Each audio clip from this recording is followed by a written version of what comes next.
Quills. Naruto frowned angrily as he walked away from the edge of the Hokage monument, a pair of paint cans in his hands, each with 2 brushes, rubbing his right forearm against his stomach as he walked away from the edge. For the last few days his arms, hands, and fingers had been burning off and on, as if invisible, miniature fires had been lit and left to smolder. Waves of stinging pain had also attacked the same areas of his body, but it wasn't nearly as frequent as the burning sensation had been. Did I brush up against some poison ivy?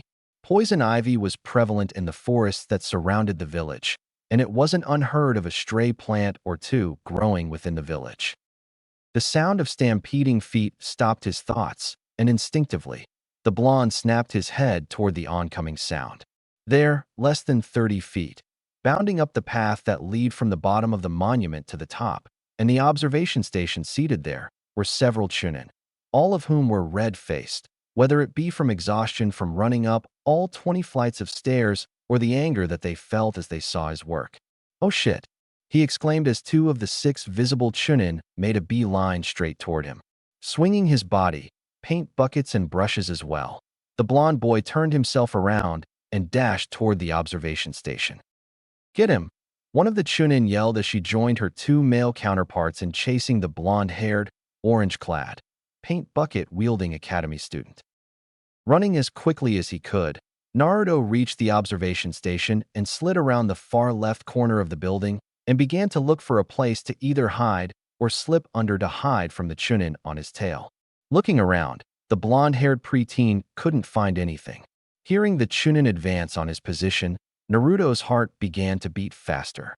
Adrenaline pumping, the blonde looked toward the edge of the monument and walked toward it quickly. Looking over the edge, he gulped. Down, about 12 or so feet, was the top of the Nidame's head, and with it, a small hiding spot created by the stone that made up 3 of the Nidame's hair. The only problem was that if he slipped, he would fall over 200 feet and die. He didn't want to die. "There he is," the female chunin shouted as she and 2 others rounded the observation station. "Whoa," she immediately called out, holding up a hand once she saw where the boy was and how close he was to the edge of the mountain. Naruto glanced at her oddly, wondering why she had stopped her comrades from advancing toward him. The other remaining 3 chunin rounded the opposite edge of the building, and they too came to a halt, fearful of what the blonde might do. "Step away from the edge, Uzumaki," the woman called out, a fearful tone in her voice. "What the?" the blonde orphan asked himself as he stared at the woman in confusion. "What?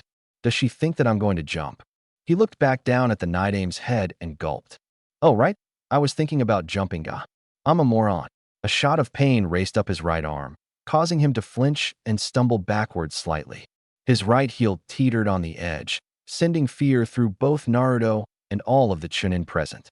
Luckily for him, Naruto leaned forward and swung the 2 paint cans out in front of him, their weight propelling him forward and away from the edge of the mountain. A series of relief-filled sighs filled the air. That was close, Naruto told himself, glaring at his right arm for a split second before remembering where he was, what he had done not even 10 minutes ago, and who had surrounded him. He glanced up at the 6 chunin and found them placing hands over their hearts, their heads held low. A grin broke out, taking over his face. "Here," he swung one of the paint cans, brushes and all, at the group of chunin to his right, covering the woman and the 2 men in purple paint. Using the moment of shock and confusion that he had just created, the blonde blitzed them, easily breaking past them as he ran toward the stairs that descended into the village below. "Gur," the woman snarled loudly, her arms at her side, hands balled into angry fists. "After him," she roared as she and the 5 men moved to continue pursuing the blonde. Somewhere in the village, Naruto laughed loudly as he evaded 2 of the 5 male chunin who had managed to find him walking in broad daylight, paint can still in his hand, in front of the Ichiraku ramen bar. The 2 had been chasing him for nearly 10 minutes now, and while the pricks of pain and the searing, almost fire-like sensation did keep him from running his fastest, Naruto was still able to dodge, parry, and evade their assaults on his person. "Can't catch me," he taunted as he rounded a corner, leaving the village proper and entering onto one of the residential roads. The 2 chunin growled loudly, swore at him, and sped up. Grinning like a buffoon, Naruto saw a chance to lose the two men. A large section of wooden fence was less than 50 feet away. Remembering that he had his cloak, Naruto grinned as he thought of a plan to shake the two chunin. A couple hundred feet behind the two chunin, Himari narrowed her paint-splattered brows as she ran after two of her fellow chunin as they slowly closed in on their blonde-haired, orange-wearing target. To her left, a person landed next to her. She recognized him. "Iruka," she snapped. The brown-haired man looked at her briefly, a scowl set on his face. "What are you doing?" "Hunting down a runaway clown, he replied. Himari's own scowl deepened. "Hunting down that same clown," she stated. The brown-haired man nodded. "Do you mind if I make him scrub my clothes clean before you haul him off to the academy?" "Unfortunately, I need to be back as soon as possible," he stated. Himari's scowl deepened even more. "However, after he's done with his schoolwork and cleaning off the Hokage monument, I'll be sure to bring him to your apartment." The woman nodded, a feral grin quickly forming. "So, how many of you are chasing him? Just you three?" "No, there were three more." She trailed off, noting that her two teammates rounded the corner around the wooden fence. They must have lost him. Iruka shook his head in disagreement. Naruto may not be the smartest kid in the world, and he's definitely not the best student in the history of the village, but he is fast, tricky, and can think on his feet. He's not someone who you want to be chasing through the village, not with his knowledge on where all the best hiding places are. If anything, he lost them, not the other way around. Himari nodded slowly. Suddenly, less than 50 feet away from the corner of the wooden fence, the academy instructor pointed at a small orange speck that could be seen through a small hole in the fence. "That's him." "How can you tell?" the kunoichi asked her shinobi counterpart. Iruka snorted lightly. "No one else in the village wears orange clothes as bright and hideous as that jumpsuit that Naruto wears." He trailed off for a second, his eyes narrowing slightly. "That, and I have a sixth sense when it comes to that boy." Himari blinked in confusion, but let the matter drop. Naruto laughed loudly as the two chunin ran past his hiding place, which happened to be right behind a small tarp-like item that had been painted to look like the fence behind him. Rubbing his head and laughing victoriously, the blonde smiled as he walked away from the fence. "Idiots," he barked out. "You can't catch the great Uzumaki Naruto that easily." His eyes closed as a large smile bloomed.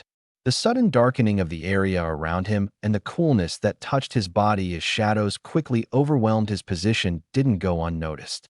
"Oh shit. Naruto." There were two of them, one very familiar, and one slightly familiar. He opened his blue eyes and found the chunin woman he had thrown the purple paint on earlier standing over him like a hawk.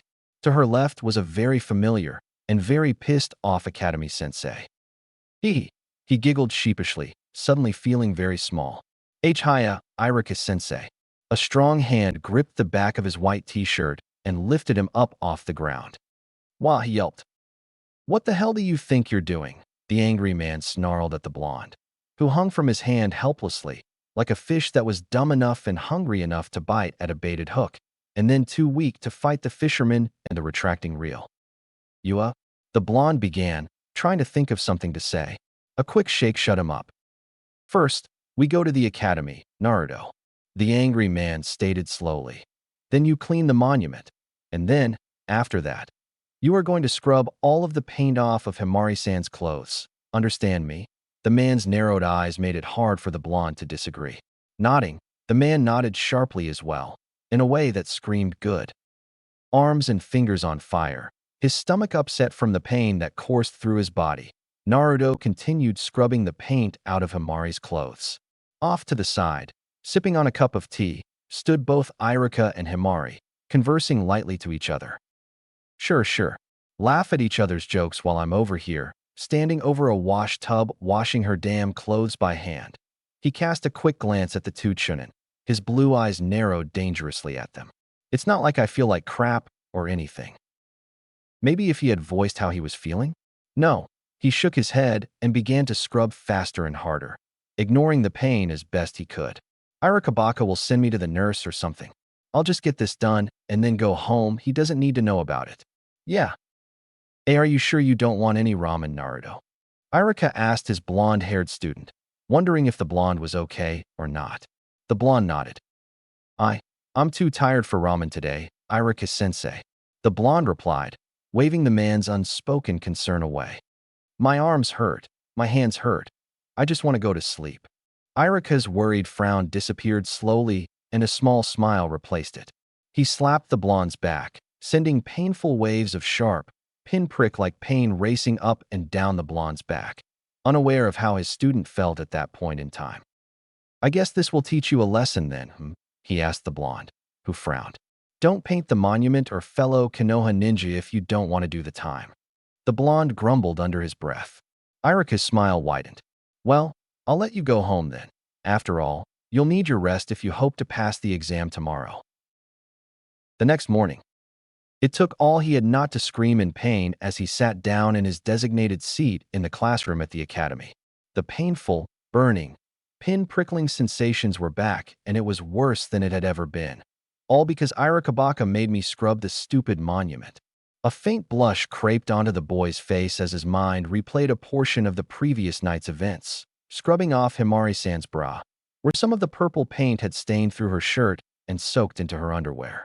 He shook his head violently, trying to shake the memory, only to wish that he hadn't as new waves of pain flared up.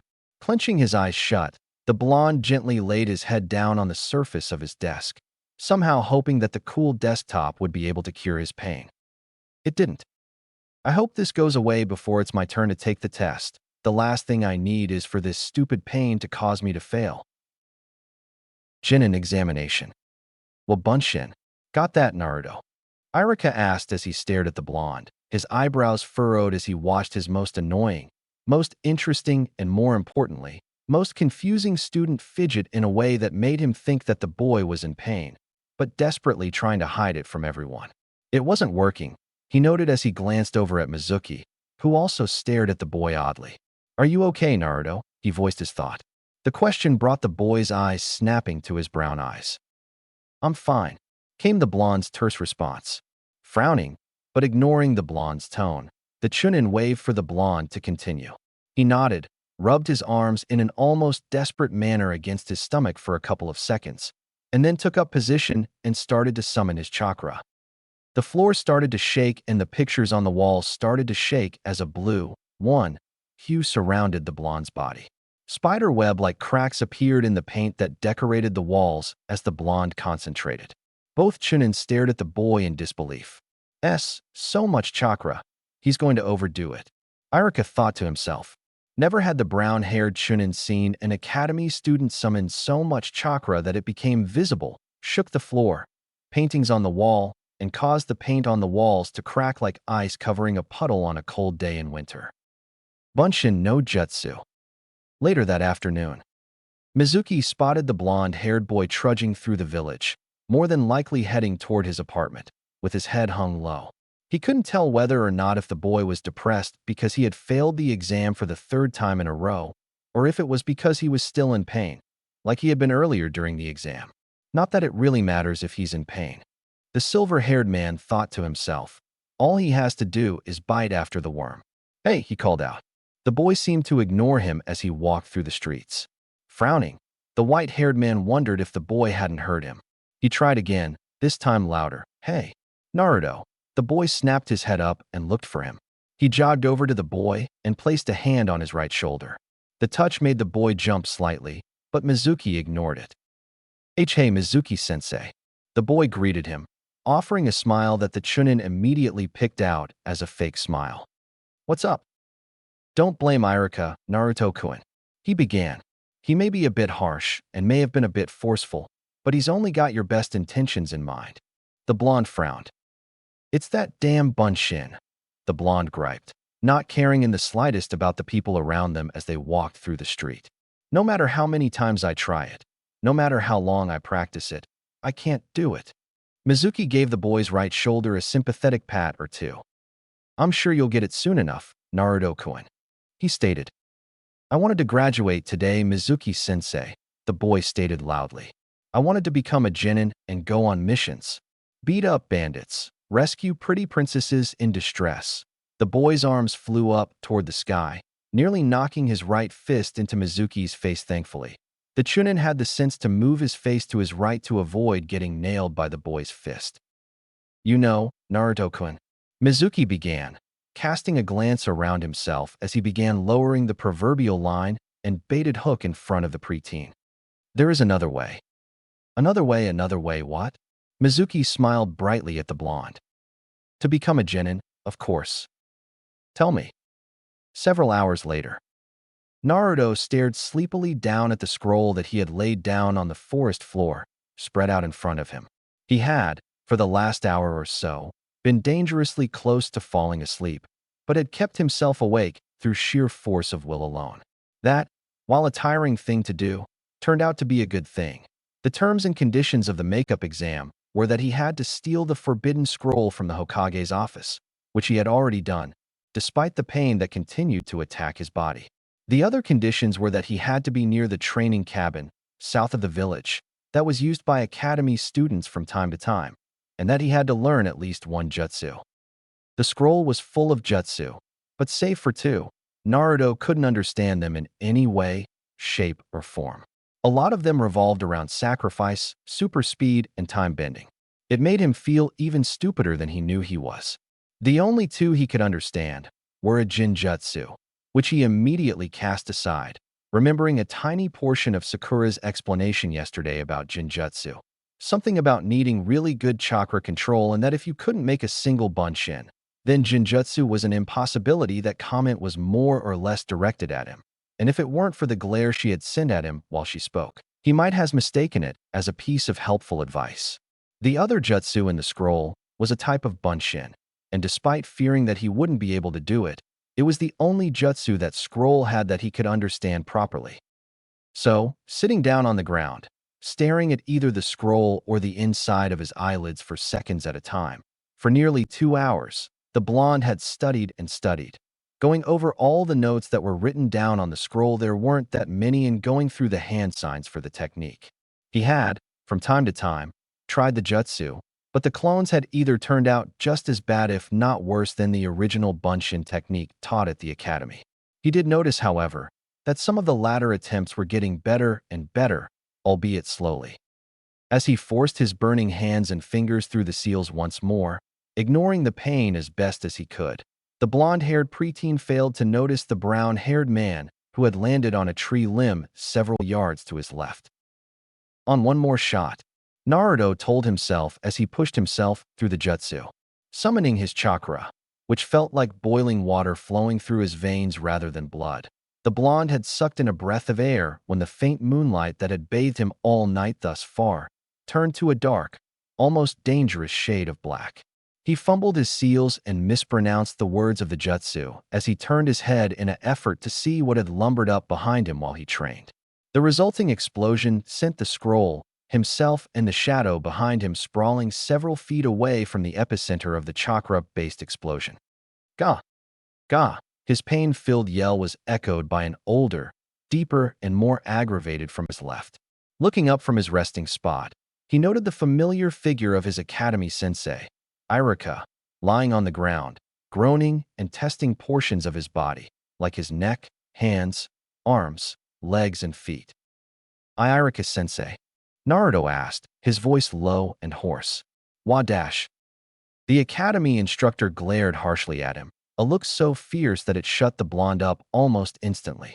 "Naruto," the man snapped loudly, a dangerous edge lingering on his voice. "What are you doing stealing from the village?" Mismatched eyes narrowed in confusion. "Why on earth would you steal from the Hokage?" the man continued. "I know you're angry about not passing the exam, but this is most certainly not the way to become a genin. This is one of the quickest ways to become a nuke-nin." The boy's eyes widened to their fullest as the shock bombarded him completely. BB-. Neither the academy sensei nor the blonde had time to say anything else as several kunai rained down from the surrounding trees, cutting through the air toward them. Instinctively, the older of the two in the tiny clearing near the cabin pulled out his own kunai and jumped in front of the blonde, blocking several of the incoming kunai, saving the blonde, but leaving himself open to several of the flying blades as they sliced into his back, legs, and left shoulder. "Phooey, I hope that I catch you off guard, Iruka," I guess you weren't given the title of chunin out of pity after all," came an all too familiar voice from one of the surrounding trees. Both the wounded chunin and the preteen guided their eyes toward a tall oak and found the white-haired Mizuki smiling down at them. One of two large shuriken hanging down from his right hand as he crouched on the large limb he had perched on. The sound of rustling filled the small clearing and two other figures appeared, enclosing the wounded chunin and Naruto within the small clearing. Both were tall and lanky, and both seemed to be extremely dirty. Rusted IWA headbands dully reflecting part of the moon's rays as they walked toward the two slowly. Mizuki, Iruka gasped out in shock and confusion as he looked from the two IWNine to his academy colleague. The man in question smiled widely, the look in his eyes cold and yet, at the same time, alive with a burning, borderline insane hatred. Why? Two reasons, really, Iruka-kun. The white-haired man began, waving his right hand and large shuriken at the same time, signaling for the two IWNine to advance closer to the two in the clearing, fame, and money. Two things that this village robbed from me 2 years ago when they forced me into village arrest.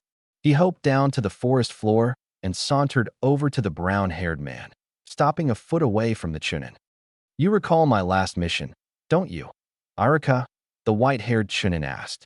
The academy sensei nodded slowly, ignoring the pain the small weapons had caused him. How my teammates disappeared and then showed up dead. Again, the brown-haired man nodded. Mizuki leaned closer to him and placed his mouth several inches away from his left ear. They didn't disappear, Iruka-kun. They were killed. A hitching gasp escaped Iruka's mouth as the shuriken in Mizuki's right hand trailed up the brown-haired man's left leg, the furthermost tip slicing through the clothing and armor and finally skin like a hot knife cutting through butter. That's right, Iruka-kun, I did it. He pulled the shuriken away from the loyal academy sensei's leg and smirked nastily. History, as you no doubt know, has a way of repeating itself. The white-haired man pulled back from Iruka and turned his attention to the battered scroll on the ground, and then lastly, the blonde who had procured it for him. You've done well, Naruto-kun, he admitted. Even for all of my skills, I wouldn't have had the stealth and the luck to steal something of such value and importance to the village out from underneath the Hokage's nose like you. He snapped his fingers, and the two IWNine rushed forward and grabbed the blonde, one holding one arm and the other holding the other. Together they pulled him away from Iruka and held him out like a training dummy. Wriggling like a fish out of water, the blonde tried to escape the two IWNine who were holding him up like a scarecrow, but found that he was far too weak to break free. The fruitless struggle amused both of the IWNine as well as Mizuki. Walking toward the blonde slowly. Now, what to do with you? Naruto-kun. The white-haired man wondered aloud, his dark undertone not going unnoticed by anyone, including the blonde-haired preteen suspended in midair. I know, the chunin exclaimed, snapping his fingers and slamming his right hand into his open left palm.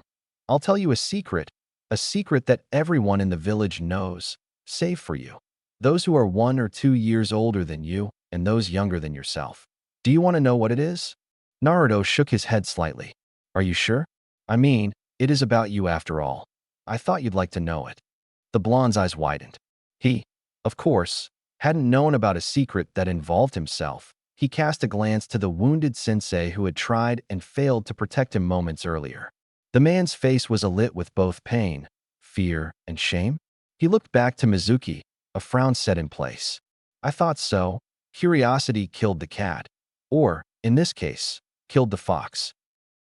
You see, 11 years ago, soon to be 12, the greatest of all the bijou attacked our fair village. For no reason but of course, you should know about this. We've only covered this lesson about 7 times so far this year. The white-haired man cast a dark look over at the bleeding man on the ground, who flushed slightly. And as you know, it attacked on October 9th and wasn't defeated until October 10th. The white-haired chunin was once again looking at Naruto. You were born on October 10th, the same year that the Kyuubi attacked the village. The blonde narrowed his eyes in confusion, wondering why the traitorous man was giving him a history lesson rather than the secret he promised to tell him. He opened his mouth, but Mizuki closed what little gap there was between them, and stuck one of his fingers over his mouth, pressing harshly against his lips, preventing him from interrupting. If you're going to interrupt, Naruto-kun, then I'm not going to tell you the rest of the secret, understand? The blonde grunted, but nodded nonetheless. Good.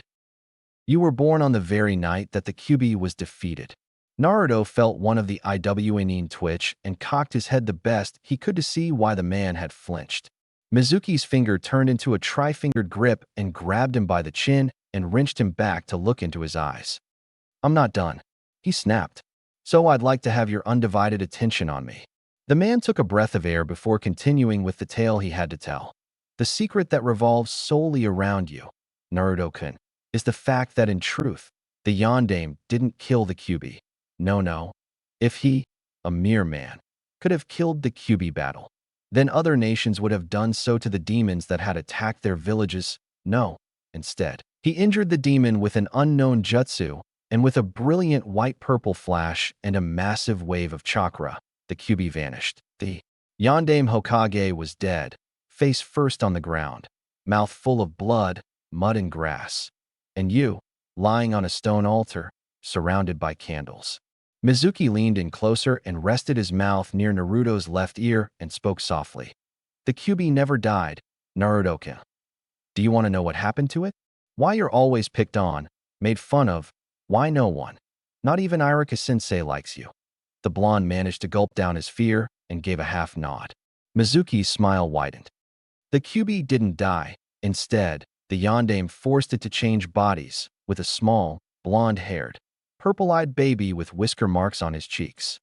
Naruto felt himself take in a sharp breath of air and felt his body shaking furiously. The affair made the white-haired chunin in front of him laugh loudly, standing up to his full height, suddenly appearing much more intimidating. The man opened his mouth once more. Not as dumb as you'd like us to think, Kyuubi? Kyuubi. Naruto breathed out, frantic. The man nodded.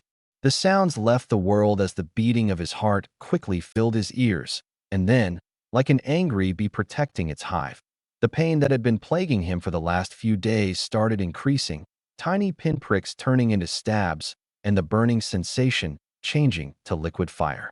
The blonde was in such a state of shock, fear, and pain that he didn't even realize that the Iwnin who had twitched earlier at the mentioning of the Kyuubi had dropped him to the ground and had started to shout at Mizuki. His heartbeat quickened rapidly, and the world around him began to spin. Quills.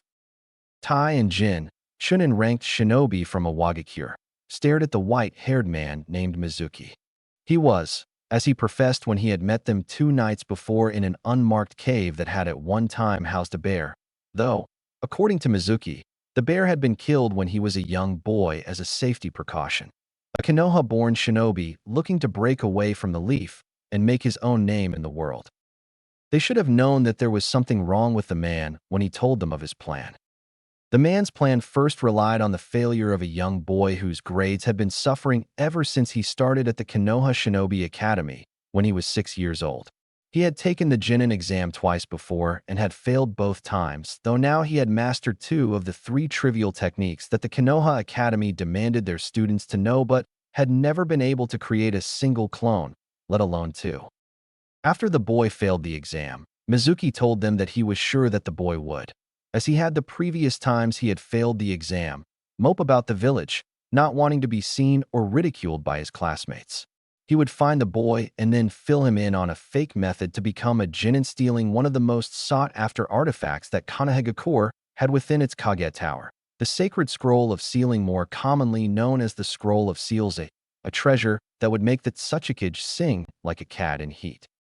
After the boy obtained the scroll, Mizuki told them that he was going to instruct the boy to head toward the shack that they now stood in front of. Mizuki planned to reveal himself first, and then, when he ordered, they would appear to help deal with the boy and anyone else who appeared to help the boy if they discovered them. It was supposed to be a trick, kill, snatch, and flee kind of job, but what it had turned into was something much more dangerous, more so than just being as close to Konoha's walls as they were, especially with patrols out and about, looking for the small blonde who had shown up with the scroll. Neither Tai nor Jin thought that Mizuki was a smart man, nor a particularly sane one. His constant smirking and his mumbled daydreams full of fame and infamy had kept them company from the cave to the shack, and while he left to get into position, had proved that the man was mentally unstable. However, pay was pay, no matter if the client's mind was half melted by crackpot dreams. Now, however, as they stared at the white-haired man who sauntered over to the fallen scroll, that crackpot smirk etching into his face, they knew that they should have left the man's request as soon as they discovered his insane ramblings. When the man who had hired them let slip the knowledge that the boy was a Jinchuriki, the two I flipped. In hindsight, throwing the boy to the ground probably wasn't the smartest thing to do, considering the fact that the boy was the Jinchuriki of the strongest bijou in existence. But it was better than actively trying to kill him and awaking the demonic energy that coursed through his body, like they had been initially hired to do. Growing up in IWA, hearing the tales of their own Jinchuriki, hearing about their conflicts, their strife, and of course, their destructive capabilities, made the two men quiver in fear of the boy who lay on the ground, struggling and groaning, trying to lift his head and his body. Tai sent a look over to Jin and, through narrowed eyes, nodded. Jin nodded back silently. Together, they took a few steps away from the Jinchuriki and a few steps closer to the bastard who had knowingly forced them to piss off a boy with enough power to level an entire village should he be provoked long enough. What the fuck is the meaning of this, Mizuki? Tai barked as he edged closer to the white-haired man, who stopped his saunter and glanced over his back at Tai and Jin. You said nothing about the boy being a Jinchuriki. I didn't. Mizuki asked, feigning confusion.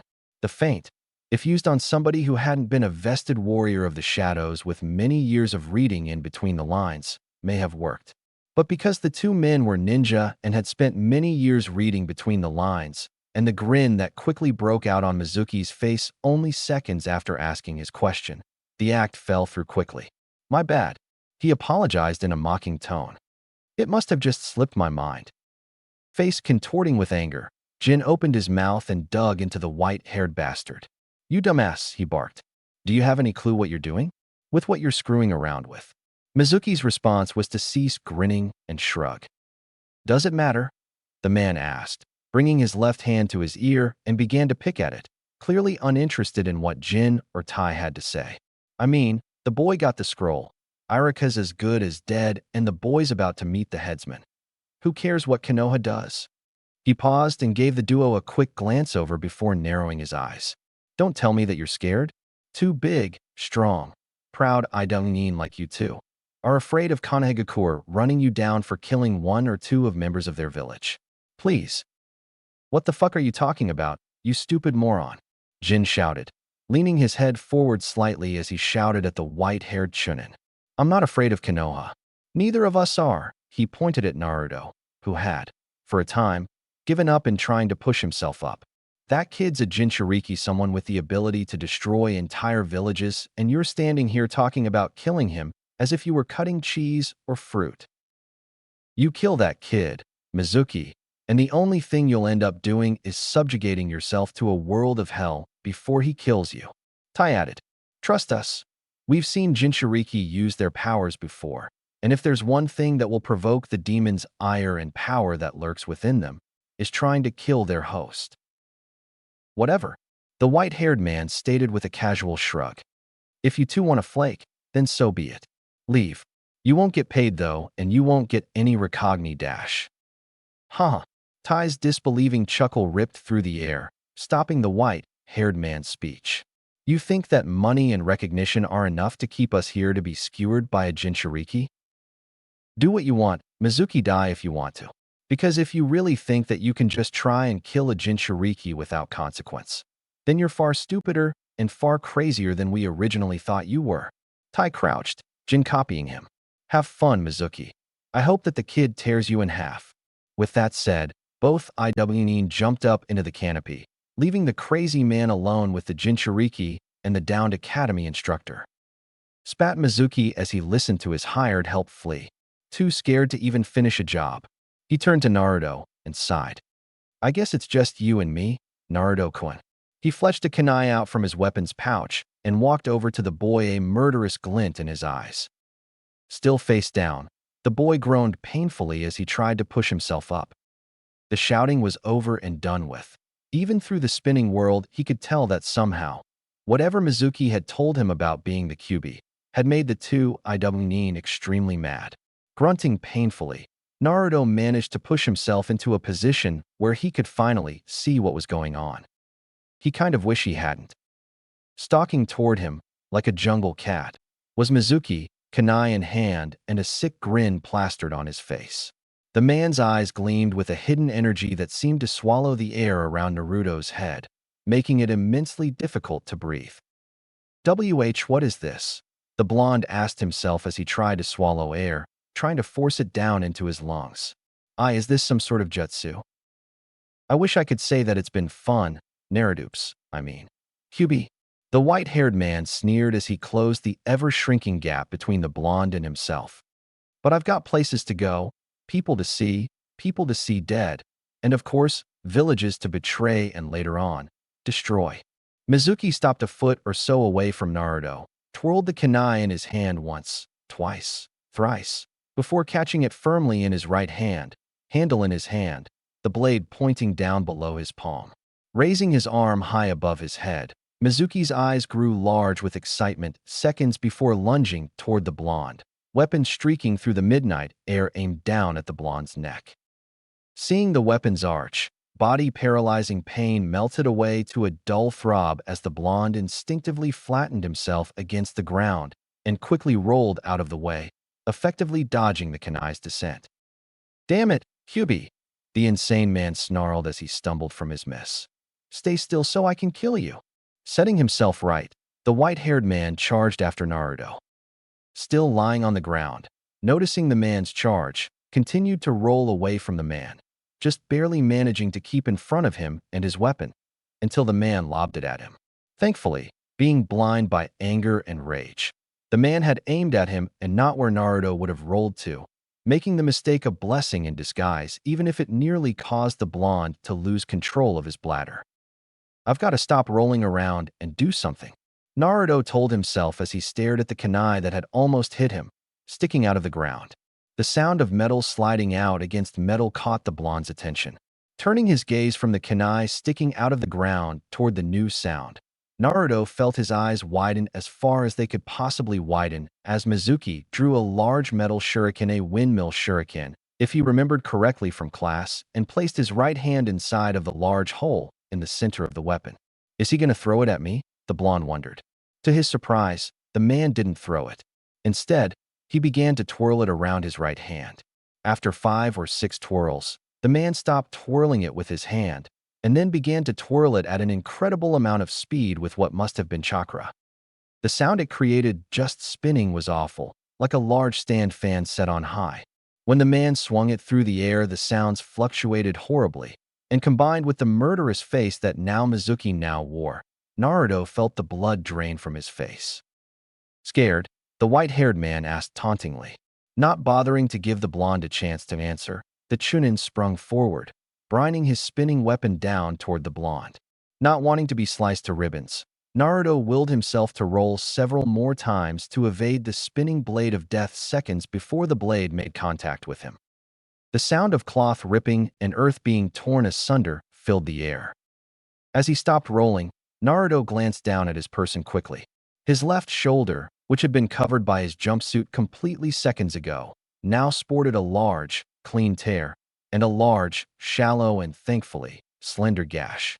The sound of footsteps and fan blades filled his ears. Looking up, the blonde Barley noticed Mizuki's descending arm, the large blade arching down toward him once more. Once again, forcing his body to move, the blonde rolled out of the way of the large blade. As the blade made contact with the earth, it dug up large clods of dirt and threw rocks into the air, littering the small clearing with debris. Coming to a stop, felt a stinging sensation emitting from his chest and made to inspect himself.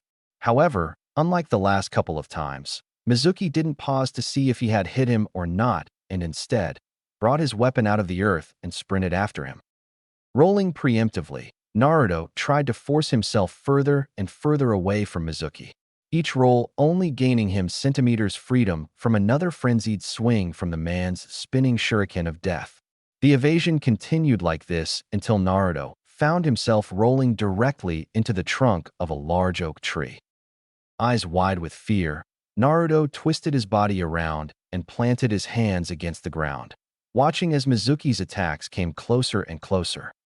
Swinging at the blonde like a frenzied warrior lost to bloodlust, Mizuki's expression changed once he realized that Naruto's rolling evasion had come to an end, forcing more chakra into his hand and into the weapon that spun around it, creating an even louder, more terrifying sound that filled the forest around him and lashed out at the boy's location as hard and as fast as he could. Knowing that there was nowhere to roll to in order to evade the attack, Naruto once again acted upon instinct.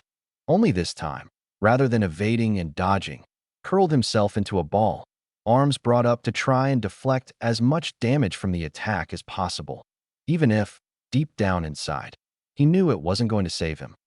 For a split second, as he brought his arms up to protect himself, Naruto felt a burning sensation that seemed to travel up his arms, curl around from his arms until it reached the underside of his wrists, and then, a sharp, blinding pain that lasted for maybe a millisecond breached through his wrists and then, with a small amount of force that seemed to be on par with the recoil of a rubber band snapping back into place after being pulled and left to fly, faded. The oscillating sound of warbling pitches and the buffeting waves of air that soon pelted the area for a split second before the sound of spinning metal chewing its way through it filled the air. Milliseconds later, pain screeching echoed throughout the forest. Aha! Snapping his eyes open, Naruto ignored the odd weight that seemed to have fallen on his head during the last attack and the stinging sensation from his wrists and gazed up at his attacker. Staggering back and away from his person was Mizuki, holding his right arm with his left hand, shrieking in pain as two small, brown twig-like structures protruded from his wrist and arm.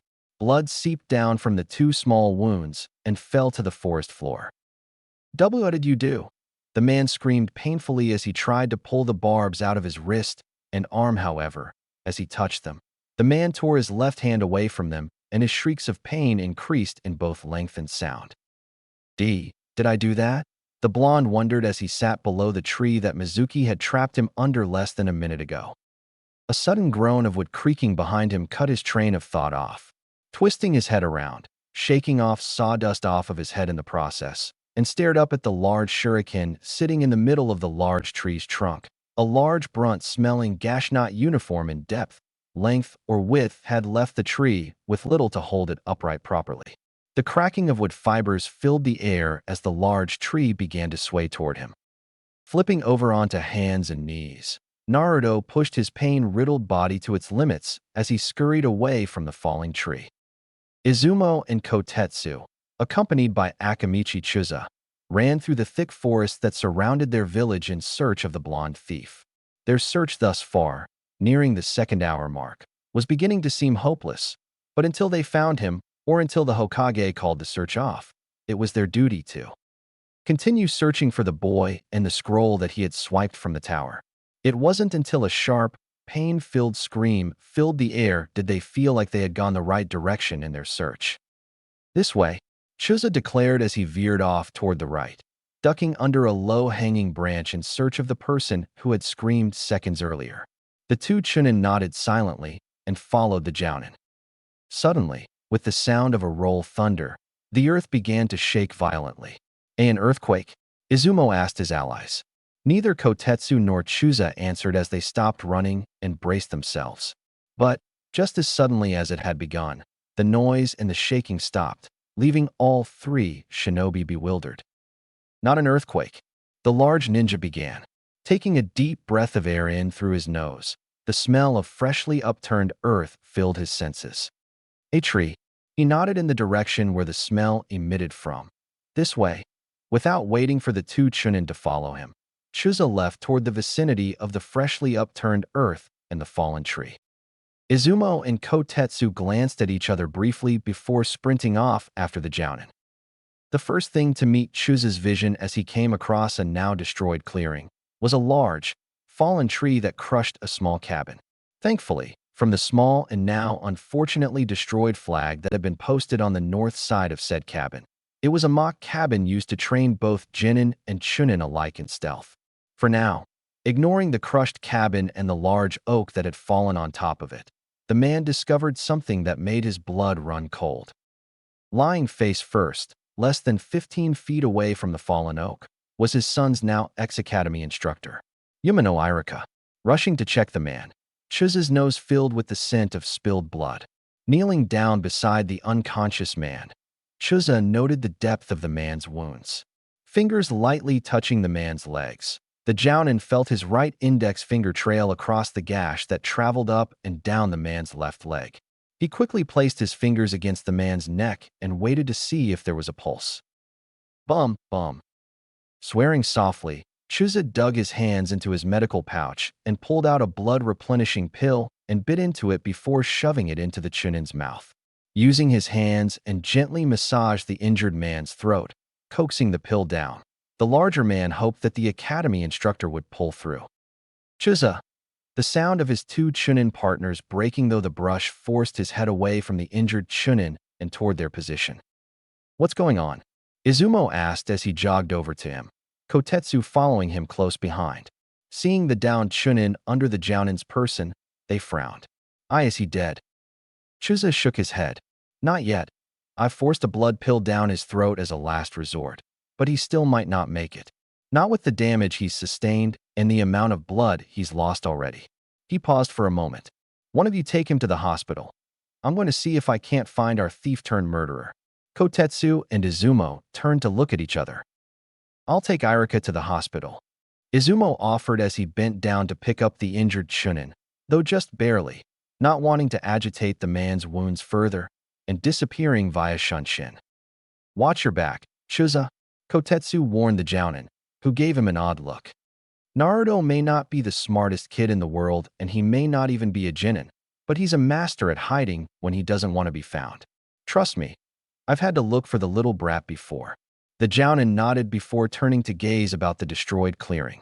Also, check for traps, bastard's pretty good with those too. Again, Chuza nodded.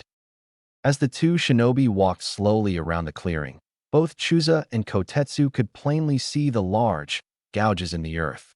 To what made the gouges, the men didn't know, but it had to have been powerful in order to tear the earth up as much as it had.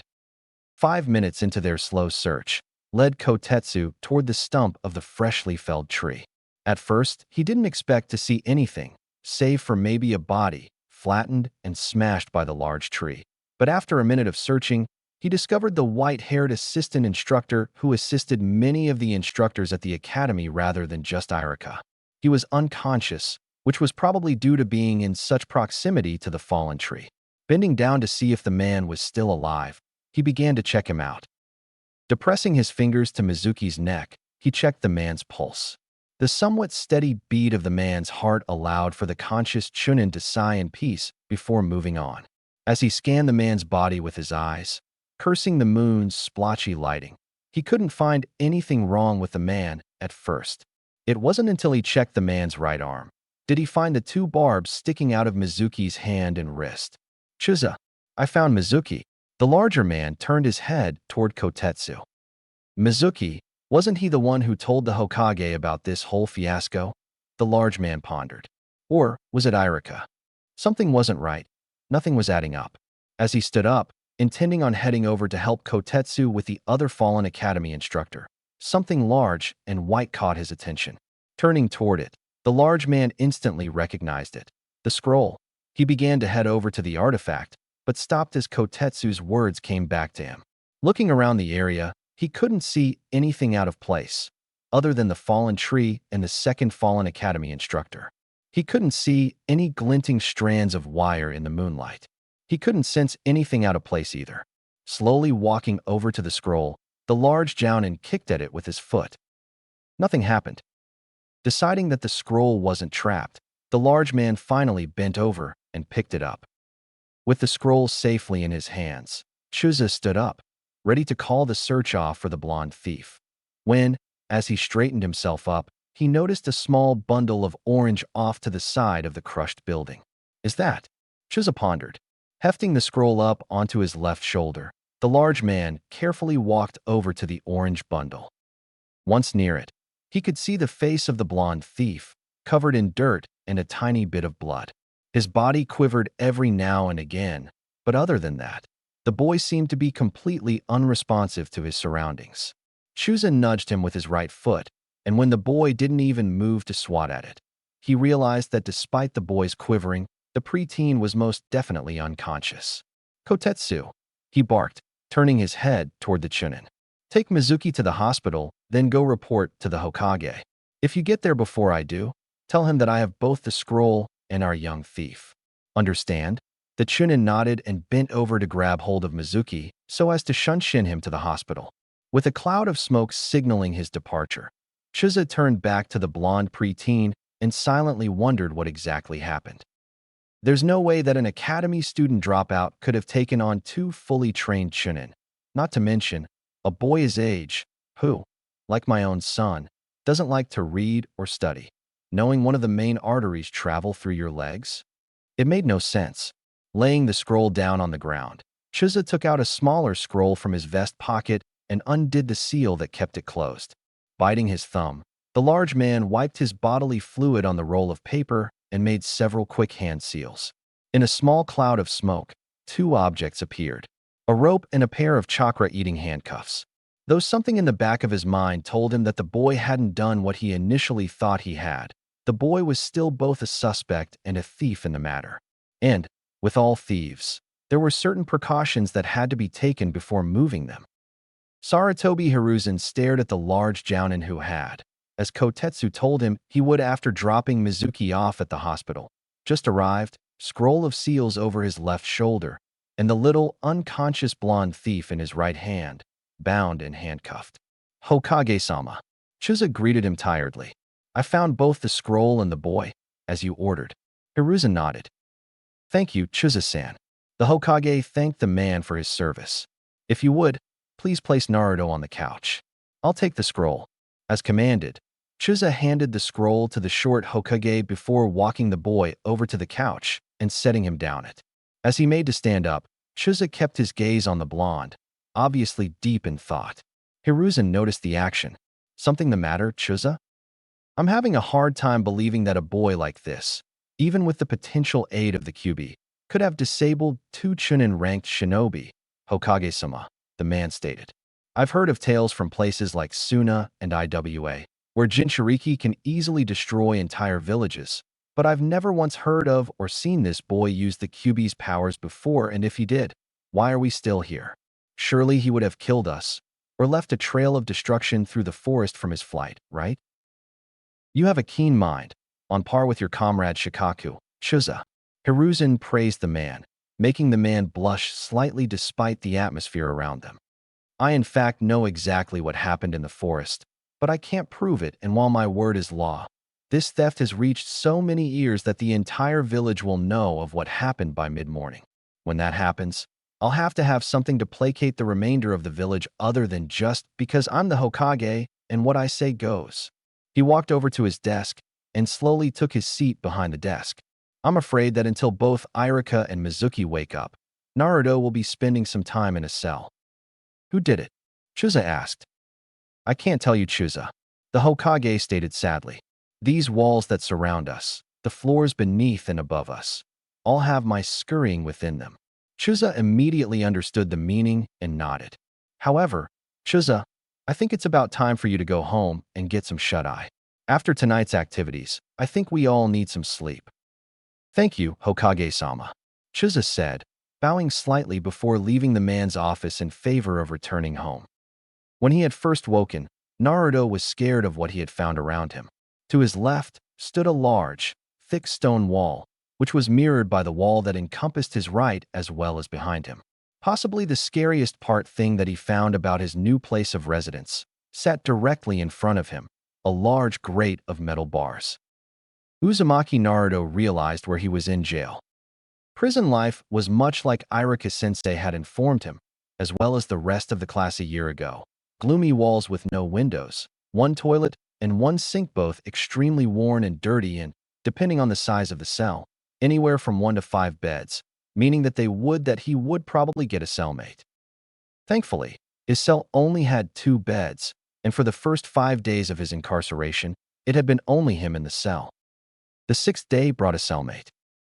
He had been asleep when the cell door opened.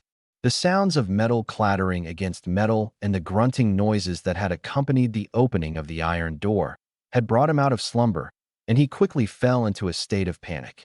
One of the things that Iruka-sensei had told them in class was that there were some people in jail who forced their cellmates to do extremely gross and nasty things to them.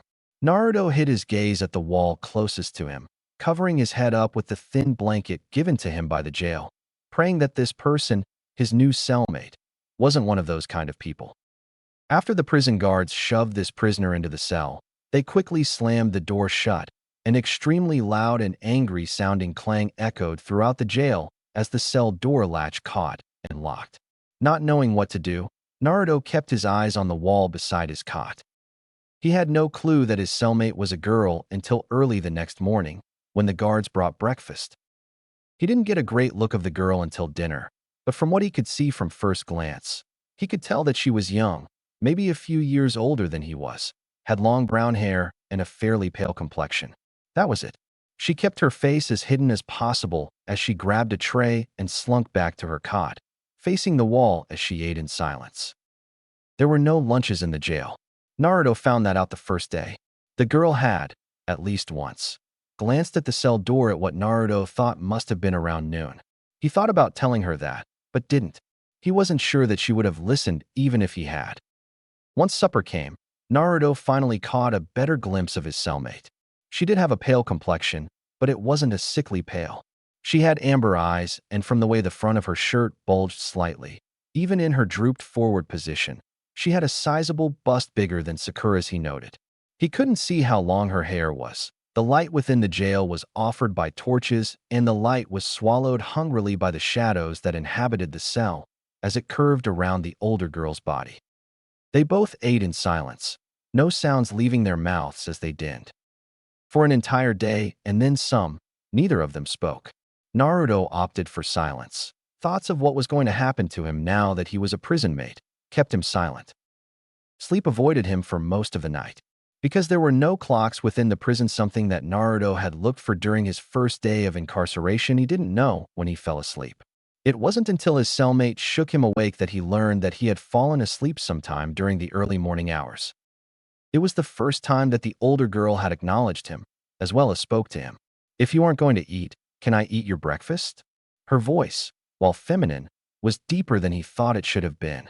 Of course, he had been comparing her to girls in his class, like Sakura, Ino, Hinata, and even one of the class bullies, Ami. Maybe, just maybe, like boys' voices, girls' voices changed as they aged, becoming a bit lower in tone.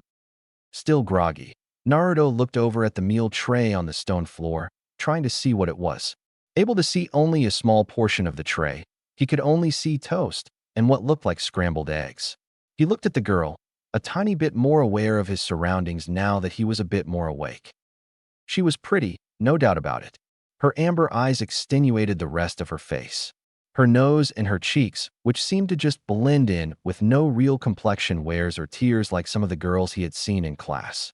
No pimples and no acne. And save for a few minor cuts and a fading bruise that she had probably obtained during her arrest, there were no flaws that he could find save for one. While her cheeks were of good health, he could see a bit of bone beginning to protrude, if just barely, as the skin of her cheeks sank in something that he used to find in his own mirror image as a child, back before he was on assisted living by Hokage, back before he had enough food to sustain himself. She had been, if her one blemish or one imperfection was to go by, starving. Feeling sorry for her, Naruto nodded. "Yeah, you can eat it." A small, but thankful smile blossomed on her face, on that she was quick to hide before turning around and practically diving onto the tray. Naruto watched the way that she tore into what had been up until a few scant moments ago, been his breakfast. She hardly breathed as she woofed the food down. From the way she ate, Naruto almost nodded his assumption was correct. She had been starving. He knew it wasn't polite to watch her devour her food like he had, but a combination of morbid fascination and lingering waves of sleep kept his eyes glued to the scene. It wasn't until the girl had nearly finished the tray that she turned her head and found him staring at her. She blushed instantly and controlled her remaining bites. After finishing the tray of any food, crumbs included, the older girl polished off the water and then, after replacing the cup back onto the tray, she pushed it toward the cell door and returned to her cot. The two adolescents sat in silence for most of the day. In fact, it wasn't until the middle of the coming night that they talked again. The talk was brought on not out of want, but necessity. It stated when a cell deeper in the jail became a loud pit of anger and violence. It didn't wake him. Being tired from the night before, he slept through it. In fact, up until he felt something brushing up against him while he slumbered, he had been able to ignore the noise. The feeling of another body brush up against his own repeatedly eventually woke him. He never thought of it before that night, but he was glad that the torches stayed lit throughout the night. Blinking his eyes, bleary thought they were. The blonde could easily see his cellmate huddled next to him, head held in her hands, pressed down over her ears as hard as she could. Her eyes were screwed shut, and even though he could barely see them in the low light, he managed to pick up the trails of tears that were cascading down her face, flowing down from her eyes. "Hey!" His voice, tired sounding and throaty, made the older girl jump. He sat up, fearful that something was wrong, and tried again. Again she jumped, turning her head toward him, opening her eyes. The older girl pulled her hands away from her ears and shot them out toward him in a blur of motion. It happened quickly, leaving him stunned for several moments. There, in a jail cell, sat an older girl, grabbing onto him possessively, crying into his body as the sounds of violence filled the jail. Combined with the older girl's sobs, it was a scene that sent chills up his spine. For what may have been untold hours, the girl sobbed, soaking his shirt and his chest with her tears. She didn't say anything as she cried, which, for him, was kind of odd. He wasn't in tune with how to calm crying girls or women down. But all the shows he had been able to see, all the movies he had snuck into, and the majority of those had been romance movies, whenever the leading female role broke down and cried uncontrollably like the one who had attached herself to his person was doing, they usually stopped after a few minutes of being held or comforted. Then again, he told himself sadly, this isn't a movie, this is real life. No, it wasn't. One had no sense of time within the prison, at least not until the guards came with morning or evening meals. The prison was built specifically to confuse its captives, making them believe that the outside world had left them a long time ago, when in reality, it was coexisting side by side. It was something that Iruka-sensei called a psychological gimmick that the jail used on all of its inmates. The jail was, or at least, he thought it was, underground. That would be a reason for why there were no windows, as well as the reason for why, during the day, there was no added light within the prison. It made time trickle by. "I am your master." An anger, though oddly victorious-sounding shout echoed from down the hallway, startling Naruto as well as his cellmate. "Know this as I have marked you. From here until the day that you either die, you serve me in whatever way I say, or will kill you. Let everyone here know that prisoner 1-809 A is my bitch." Various shouts followed the declaration of ownership. Some were raucous cheers, while others were raspy orders telling the loud man to shut up and be quiet. Naruto half expected for more grunting and flesh-on-flesh impacting noises to swarm the innards of the jail, but thankfully, it seemed as if the man who had marked ownership over someone else, probably his cellmate, marking whoever that was as one of the people that Iruka-sensei had explained to him and his classmates had, for the time being, had enough. The jail quickly sank back into a state of non-excitement.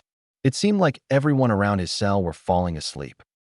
But for him and his cellmate, sleep seemed to have evaded them. Glancing down at his cellmate, who still clung to him, he noticed that even though the sounds had stopped, she continued to cry, albeit not nearly as loud or as hard. Deep down inside, he wanted to comfort her, but after going through all the lines and scenes that he had seen in movies and on television, he realized that not only were they all movie magic making them fake, but they also led to the main characters finding a bedroom and jumping on each other, and even later still, the girl seemed to swell up, a byproduct of jumping on the boy, and later still, popping out a baby. He didn't want to have a baby, not yet anyway. Finding all of his knowledge useless, he opted to just remain quiet and let the older girl cry out her tears.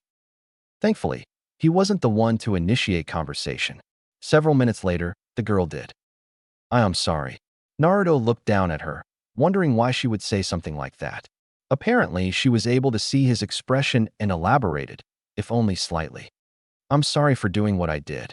She sniffled slightly and wiped at her eyes with her clothes as she pulled away from him. Hey, it's fine." He attempted to brush it off. However, the girl wouldn't have any of it. "I'm serious," she stressed. I didn't mean to, it's..." She trailed off suddenly, a shiver rippling up and down her spine. It brought up bad memories. Naruto frowned. Iruka-sensei never did go into detail about what happened in jail, but after the way that the man earlier had called his cellmate his bitch, he was fairly certain that it wasn't pretty. If someone had done something similar to the older girl that was his cellmate. "Megumi." He faintly heard the girl whisper to him, bringing him out of his thoughts. Staring at her owlishly, she re-elaborated. "My name is Megumi." Oh, smooth. "My name is Uzumaki Naruto. And don't worry about this." He gestured to his shirt and the now stained cot beneath them. "I've dealt with worse, like boiling hot water." The older girl's eyes opened wide at the confession. "First time I tried cooking ramen. Spilt it all over myself, He ran a hand through his hair in a sheepish manner. "Hurt like hell." He added softly. "How old were you?" she asked in a soft voice. Naruto furrowed his eyebrows and looked up toward the ceiling, trying to recall the memory. I think I was 5, but I'm not 100% sure." "5?" she asked, taken back by his age. What about your siblings or parents?" "Grandparents." It wasn't the first time that someone had asked him questions about his home life and about his family. It was, however, one of the first times in a long time that someone hadn't said it in an insulting manner, much like Kiba had a few times during their spars at the academy. He tried not to let it show, but the morose feelings that the question brought up peaked through a tiny bit. "Don't have any," he explained softly. "Orphan." He summed up for her. The older girl nodded slowly and turned her head away. Sitting back on her butt, she brought her knees up to her chest and hugged them, staring down at the stone floor beneath them. "Sometimes I wish I was an orphan." Her comment struck Naruto like a bolt of lightning. Why? He wondered, unable to keep his anger out of his tone as he spoke, unintentionally scaring the older girl, who had snapped her head back around to look at him, amber-colored eyes wide with fear. Realizing what he had done, Naruto stopped and calmed himself before opening his mouth again. Why would someone want to be an orphan? It's lonely and cruel, and people look down at you just because you're an orphan. I'd give anything to have a family. For someone to help me, protect me, and stand up to bullies for me. To love me. To dash, Megumi interrupted him. Sometimes, Naruto, family can be worse than any bully. The girl stated softly, unconsciously pulling her dress down over her legs, toward the cot, as if she were trying to hide something from the world. Naruto waited for her to continue, but when she didn't offer anything more, he bit his tongue. She obviously didn't want to talk about it. For several minutes, they sat in silence, no words spoken to the other.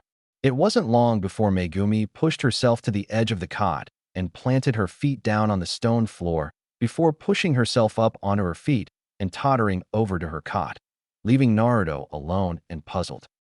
How could family be worse than a bully? The thought ran through his mind. Laying back on his cot, Naruto ignored the slightly soaked mattress and stared up at the ceiling, pondering the older girl's words. Though he didn't realize it, sleep evaded both Megumi as well as himself. Oh. For 2 days after the girl's breakdown, the two sat in relative silence. Only a few words were spoken, mainly when telling the other that they were using the toilet or asking if the other wanted any of their food, mainly Naruto, when he found a heaping pile of beans or stalks of celery sitting on his tray, something that Megumi accepted with an almost greedy manner. The morning of his 10th day in jail, he, as well as his cellmate, were shocked to see a pair of guards standing outside their cell. They stood in silence, glaring at Naruto slightly, but did nothing else. It wasn't until a tall, muscular man wearing a black trench coat and a red bandana that rested atop his head walked into view did the two men do anything in this case. They took a few steps back away from the cell.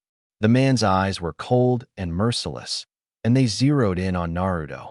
And very quickly after, a vicious and cruel grin blossomed over his face. Normally, I would have just let you rot, or have hung you up by your testicles, but it seems that someone's gone and denied me of such pleasure. The man's grin fell, but only slightly. A shiver raced up Naruto's spine. Anyway, I guess it's high time to introduce you to what other traitors get. He snapped his fingers, and one of the guards stepped forward, selkie in hand.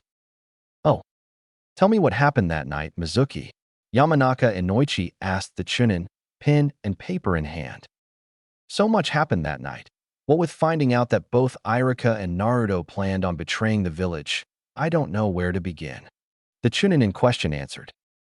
Biting back a sigh, Inoichi decided to give the younger man some advice. The beginning would probably be the best. The blonde shinobi suggested. Mizuki nodded. I don't know when Naruto and Iruka made the plan to steal the scroll, but I know that it revolved around the boy failing to pass the Genin exam. How so? Inoichi asked, making a knot on his notepad. Naruto has always been horrible with both chakra manipulation as well as control, presumably due to the Kyuubi's influence, and because of that, he has always had a hard time with jutsu. It took him several years to get the henge technique down, though now that he's managed to get it working for him, it's one of his best techniques. The blonde jounin nodded and made several notes on his pad of paper before nodding for the man to continue. Anyway, one of the jutsu that screws the boy up the most is the bunshin jutsu. He can't make one to save his life. Mizuki added with a small smile, one that seemed as if he were remembering a rather funny bit of a comedy routine. And for the last 2 years, ever since Iruka became the head instructor for the class, he's used the same graduation exam setup, kawarimi, henge, and bunsen, mixed in with a few taijutsu and weapons tests, but the big three are the three former. Again, the blonde-haired man made some notes on his notepad. Now, last year, in the class across the hall, young Rock Lee, the boy who can't use his chakra at all, was allowed to graduate and became a genin under Mato Guy's team. Naruto, who had taken the exam the year before Iruka was moved to head instructor of his class, figured that since Rock Lee was able to pass without being able to create a bunshin, he should be able to pass as well. Despite the fact that he planned on betraying the village, Iruka has always been a stickler for the rules ever since we became genin, a cover-up for his schemes. He wouldn't let Naruto pass without being able to create a bunshin, despite the fact that he did make 2 bunshin. They weren't the best looking and probably couldn't fool a fly, but there were 2 of them. Again, Inoichi made a note. When I asked Iruka if he planned on passing Naruto, pushing him onto a team that would work on remedial skills for a while before doing anything above D-rank missions, as we've done before, Iruka declined and told Naruto that he had failed. What happened then? Well, I know that Naruto was mulling about outside of the academy, watching and glaring at the other students who had passed. He did it the year before too. I think that this year, though, he heard some of the less than stellar comments made about him by some of the parents and older siblings of the students. And when Iruka came to collect him later, telling the boy about another way to pass the genin exam, I think that Naruto accepted without thinking about it, wanting to prove everyone wrong. Mizuki finished.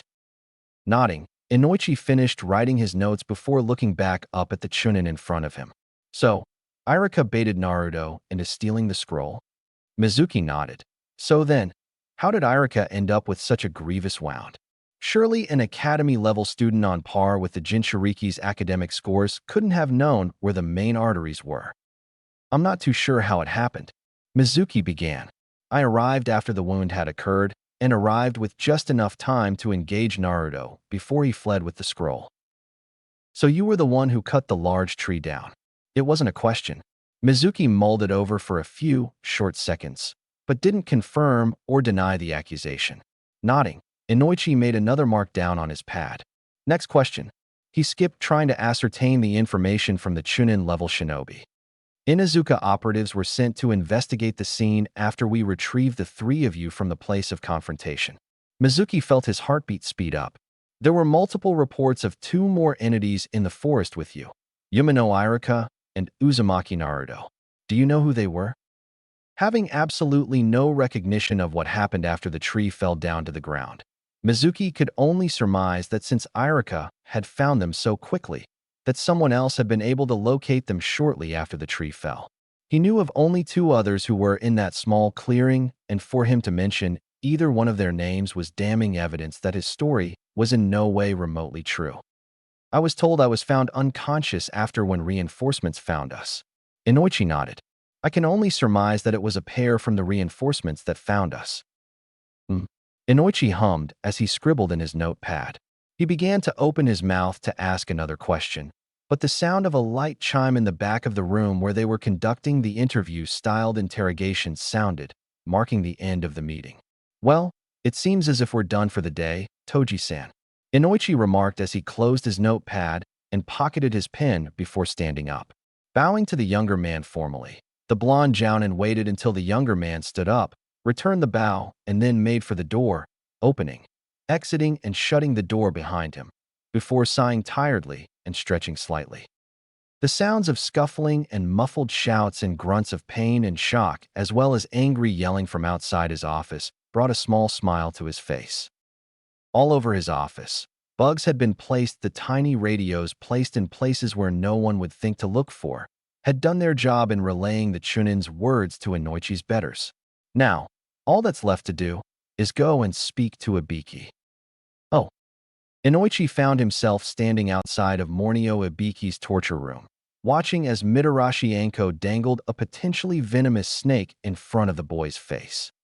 I thought that I might supplement you with a few answers to any unfulfilled questions, Ibiki, he stated as he glanced at the taller man. The interrogator gave him a glance before returning to the scene in front of them. The boy's innocent, the scarred man stated gruffly. Inoichi blinked at the taller man in disbelief. But since I had to hold him until someone came to collect him, we kept him here, asking him questions about the night and the details that surround it. How that boy managed to get as far as he has in life, I don't know, but he's damn lucky. How so? That boy doesn't even know the difference between a main artery and a simple blood vessel. Didn't even know that Yumino-sen would have died had it not been for his training and his ability to suppress the bleeding with his chakra. Well, I know Ino has complained about his lack of intelligence before, though not all too much, but from what I can remember of her tirades, he doesn't even know how babies are born, Dad, or how several years ago he thought that boys would grow breasts like girls do.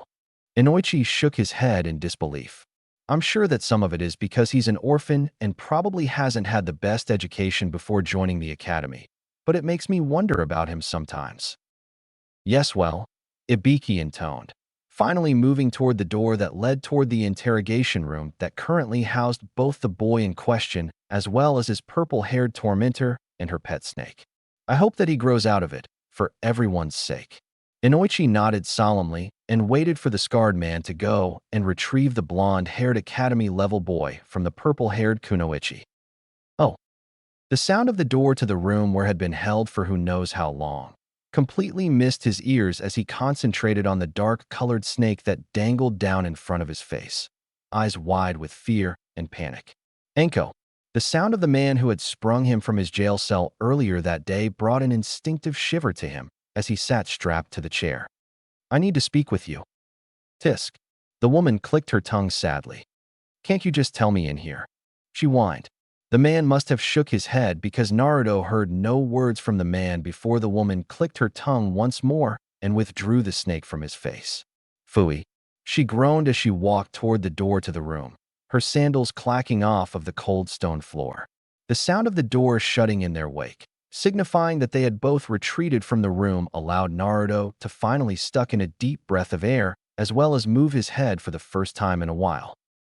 This is 46. He remembered the insane woman's words when she first took over for the scarred man earlier that morning. I can't remember if she's poisonous or not, so if I were you, I'd make sure that I didn't move all that much. She likes to bite.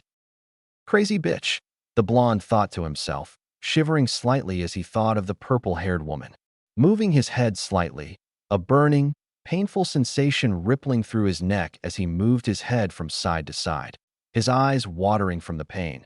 He made to move his arms to wipe his tears away, but was reminded mainly by the leather straps that helped bind him to the chair he had been forced into that he couldn't.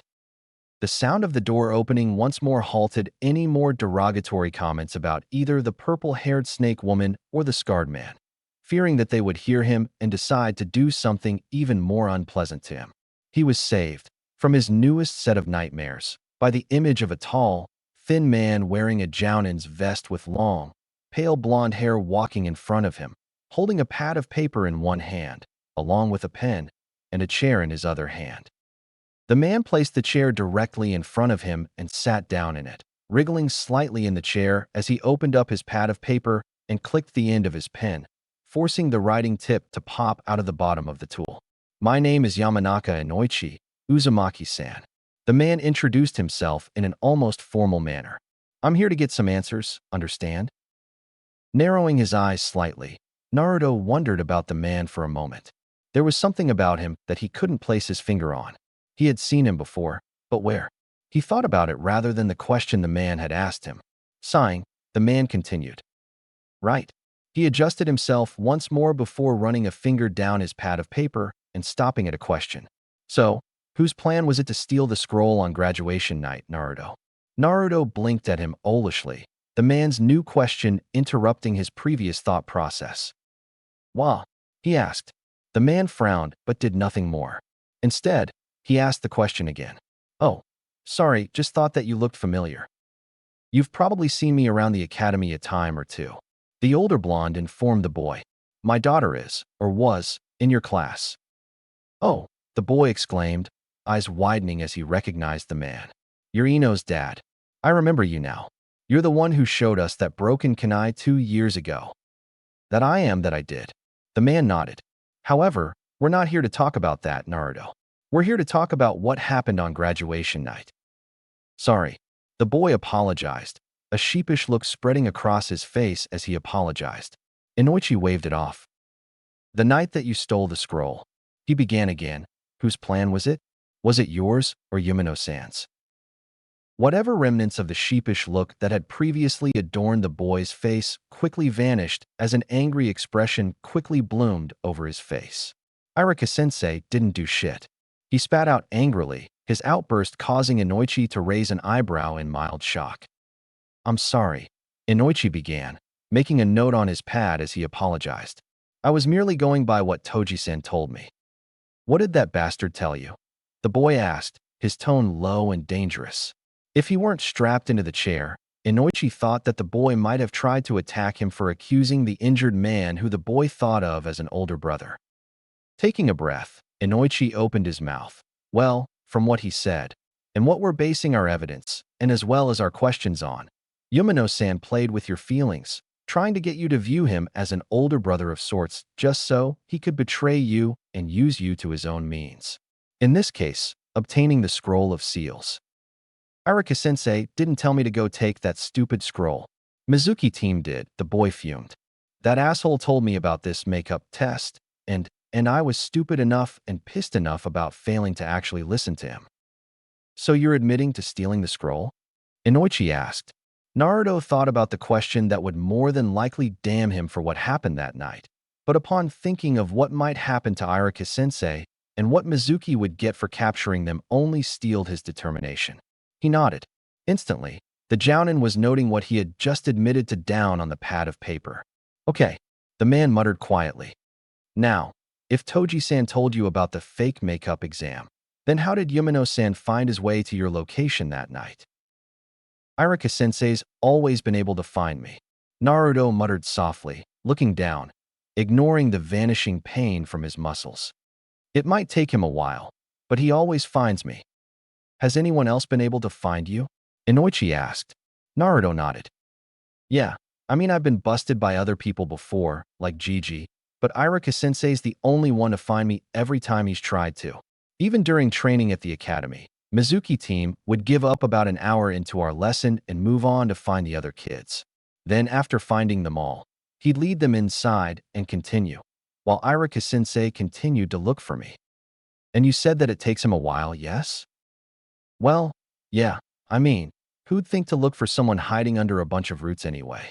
Especially if the hole where that person is hiding and used to belong to a skunk or a badger?" Naruto retorted. Inoichi's right eyebrow rose for a few scant moments before falling as he wrote more on his notepad. So, Yumano-sen found you in the forest, with the scroll, right? Naruto nodded. Yeah. He popped out of nowhere and started to yell at me about stealing the scroll, and then before I could tell him about the test, Mizuki and the two Iwnin showed up. Inoichi's eyes widened instinctively. He marked something down furiously and pressed the question further. I can't remember their names all too well. My body felt like it was one fire. Only from the inside out. But they held me while Mizuki team sliced Iruka-sensei's leg up real bad. He trailed off, remembering what happened after Mizuki attacked Iruka, but before the two Iwnin ran away. Oh, Naruto began, his tone solemn. Mizuki told me that I was the QB, which is kind of weird. I mean, I don't have any tails or nothing. Inoichi marked the information down as well. What did he say? Well, he said something like the yondaime didn't kill the QB, but made it switch bodies with a baby. Or something like that. I don't really remember. Inoichi tried not to frown, and for the most part, he succeeded, but from the way that the boy looked up at him, his eyes narrowing slightly as he took his expression in, he knew that some of it appeared. Thankfully, the boy didn't act upon it and let it drop. You don't believe what he said, do you? The Jounin asked slowly. It could have been a trick to scare you. The two Iwnin didn't think it was a trick. The boy replied, a guarded tone overlapping his voice. They chucked me to the side and started yelling at Mizuki team, calling him stupid and saying stuff like, Jinchuriki are things you shouldn't fuck with, Mizuki. Fuck your money. We're out of here. And then they ran. A sardonic smirk made its way onto the boy's face before he continued. That bastard was really pissed when they ran away. Inoichi nodded. Looking down at his notepad, eyeing his notes, Inoichi decided to cut the conversation short. The boy had, of course, brought up information that Mizuki never would have, even under the fear and pain of death. Standing up, the man ignored the boy for a few seconds and walked over to the door, opened it, and stepped through, shutting it behind him, leaving Naruto alone, once more. Oh. Well, that's certainly some disturbing news. Anko muttered softly as the blonde man walked into the viewing room, after he shut the door. Iwa, huh? Unfortunately, the blonde nodded. He also says that they dropped him to the ground when Mizuki let it slip that he is the Jinchuriki of the QB. They're probably already within Tsuchi no Kuni borders, if not breaking down the gates to Iwa in a mad dash to report back to Inoki. You'd better get that new information to the Hokage, Inoichi. Ibiki belted out from his spot in the room. I'll get someone to bring the brat to his office in a few minutes. I'll do it, Anko offered, raising her right hand into the air. Both men turned and stared at her silently. What? I'm amazed he didn't piss his pants when you dangled your pet in front of him earlier. Anko, I don't think he has a high opinion of you right now. Ibiki commented. Anko scoffed. Like I give a shit what he thinks. She walked to the door and placed a hand on the knob. Besides, it'll be easier if he's not jumping around. All happy and whatnot about getting out of here. Ibiki thought about it, as did Inoichi. Looking at each other, the two men shrugged. Either way, I've got to get this to the Hokage, the Jounin stated, walking toward the other door. Oh. Looking over the official reports, comparing them to the unofficial reports lying on his desk, Shimura Danzo remained impassive. The ideas and thought processes that traipsed through his mind, both good and bad, flew past as he read, reread, and reread each report. Toji Mizuki, chunin level ninja in terms of nothing but title. Though idiotic and bigoted, he kept a tight lid on his anger and his fear long enough to both seek out potential new employers as well as aides to help him in his conquest. Yes, had the white-haired man been sound of mind and less of a bigot, he would have been promoted out of hard work and ability, rather than under village arrest for murdering his teammates on a mission several years prior. However, the man had made an ally in someone that he could not condone. Orochimaru. He paused slightly at the name of his friend's former student. Why would Orochimaru ally with someone like Mizuki? Was it because he was a relatively strong shinobi? Or was it because he had both the grudge against Konoha and the will to do something about it? Obviously, the idea about stealing the scroll was Orochimaru's plan. His never-ending search for immortality practically forced him, screamed at him to steal the scroll just in case the answer resided somewhere within. Whether or not the madman planned on keeping the wayward chunin around after he delivered the scroll unto him was undecided. Thought being the mastermind the pale-skinned man was, he would have milked him dry of any and all information about the village in its current state. Glancing down at the unofficial report that had just arrived from the northwestern border of Hai no Kuni no more than an hour ago, I wonder if this will be enough to change that old monkey's mind. Oh. The sun hung low in the orange-red sky, the mountains and the forests that surrounded the village's vicinity swallowing the large yellow orb as dark clouds of night marched from east to west, chasing the sun, devouring its rays of light as day turned to night. Tired, hungry, mentally scarred and scared of women with purple hair and with a healthy new fear of snakes, trudged Naruto. With his head hung low, eyes half open, barely noting where he was currently, and where he needed to either step or turn to redirection himself, or just move out of someone's way. The blonde passed up his favorite eatery in favor of sleep in his own bed for the first time in nearly 11 days. Gigi wasn't too happy with me. The blonde ran the past 3 hours over in his head as he slumped home. But how was I supposed to know that there wasn't a makeup test? I mean, yeah, I wasn't offered a makeup the first 2 times, but maybe it was a brand new thing. It was plausible. Even Gigi had admitted that, but the fact that he had been ordered to lift such an important relic of the village should have been a clue, and like a fool, he had just accepted it and carried out the deed. Squeezing a small bundle in his left hand tightly out of a mixture of fear and anger, the blonde cast a quick glance at his new headband. Gigi's right. After what I did, I don't deserve this. I don't deserve to be a ninja. Not yet, anyway. Oh. You passed him anyway? Danzo asked his old friend as he stared out the large bay window in the man's office, both watching the sun set behind the trees.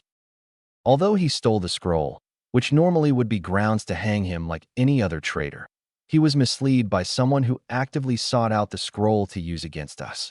It was our luck, as well as the boys, that Mizuki's anger, fear, and bigotry got the better of him and allowed Naruto to survive long enough for Mizuki to slip up. Danzo didn't nod, but instead, he hummed a low hum. The medical reports state that Mizuki had 2 small wounds on his right arm, one a small stab wound to his wrist, and another that almost went through his right hand. Did they ever find out what caused the wounds? They knew what caused the wounds, Danzo. Hiruzen replied, giving his comrade a quick sideways glance. They just don't know where they came or what they were made out of. Any information helps, Sarutobi. Danzo grunted. And before you try to pull that, I'm the Hokage. Listen and obey shit with me. The crippled man took his hand off of his cane and stuck it inside the upper portion of his outfit and dug around for something. A brief moment passed before the crippled man pulled his hand out, where, in his clutch were 3 thin folders. He handed all 3 to the Hokage. I received information from the base of our tree that a pair of Idanunin were seen running toward our northwestern border like the hounds of hell had marked them as their infernal mates. Sarutobi flipped the first file open and looked at the information that it held. Only one caught. The Sandame whispered, anger evident in his voice. Unfortunately, Sarutobi. Danzo answered with a quick nod. He managed to escape while his comrade essentially sacrificed himself to allow him the chance to flee back to Iwagakure.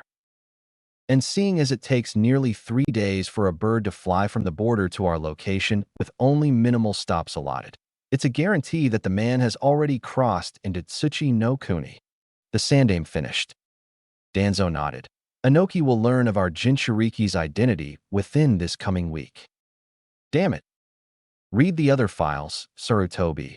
Danzo urged his counterpart as he turned around and began to head for the door. You've pushed it away time and time again. But this time, I implore you to consider it. Especially now that Inoki will have information on Uzumaki Naruto. With that said, the crippled man left Hiruzen alone in his office, staring at the 3 folders in his hands as the last few seconds of sunlight became swallowed by the forests and the approaching night. With his headband tied around his left knee, Naruto gave himself a sharp nod in the mirror. With a serious, determined expression set on his face, Naruto turned toward this bathroom door and dashed out. I'll prove to you, Gigi, he told himself as he swept out of the front door of his apartment, pausing only slightly to lock and shut it behind him once outside before dashing off again, serious expression still marring his face. I'll prove to you that I deserve this. Despite the internal struggle he had had with himself over the last 9 or so hours since leaving the Hokage's office yesterday evening, Naruto still agreed with Gigi. He hadn't earned the right to be a genin. He didn't fully deserve to be a genin, and while he didn't quite understand why the elderly man had promoted him even after scolding him, he was slightly glad. Even if he hadn't passed the right way, even though he couldn't perform the bunshin jutsu like everyone else in his class could, he had worked long and hard to get where he was. If Gigi didn't think that he deserved to be a genin, then he'd just have to prove him wrong. Inoki stifled a sigh as he listened to the Taki representative go on and on about lessening the costs of wood and stone that the smaller nation imported from his own larger nation. Despite telling the representative that he wasn't able to do anything about the problem that only the daimyo could, the man neither listened nor did he shut up. And furthermore, Tsuchikage-sama, with the costs of both wood and stone lowered, we'd be able to shore up our defenses as well as expand slightly westward, away from Konohagakure and closer to you and Iwa. Look, Mugen, I've already told you several times now, I'm not the one who controls either the tariffs or the way that trade is done. The daimyo controls it. If you want to see about changing that, you'll have to seek a counsel with him. Inoki reiterated once more, feeling the need to pinch the bridge of his nose. The only thing I do when it comes to matters like this is send men and women to protect and kill. The younger man paled slightly, but still didn't back down. If he were a ninja, I'd have a lot more respect for him. That being said, he still felt the need to play nice with him. Though Taki was an extremely small nation, it had a lot of fairly adept shinobi adept enough to settle small groups of its ninja within a stone throw's distance of Konohagakure's walls. And while Iwa had better counterspies than their fiery counterparts had, he wasn't willing to risk pissing off the smaller nation, not with Sunagakure making odd movements to the south. Sunagakure had never liked them all that much. If there was something in it for them, then the current Kazekage would more than likely usher his men into conflict even for a 3-mile gain. The dog of war, as Inoki preferred to call the man. I have already asked for a council with your daimyo, Mugen informed the Tsuchikage. He ignored me in favor of vacationing to the north for 3 months with his family. Inwardly, Inoki wanted to narrow his eyes. No one outside of his son, his granddaughter, as well as himself knew that the daimyo and his family were out of the country, especially not vacationing to the north. I'm sorry, I didn't know that he left on vacation. He and I aren't especially close.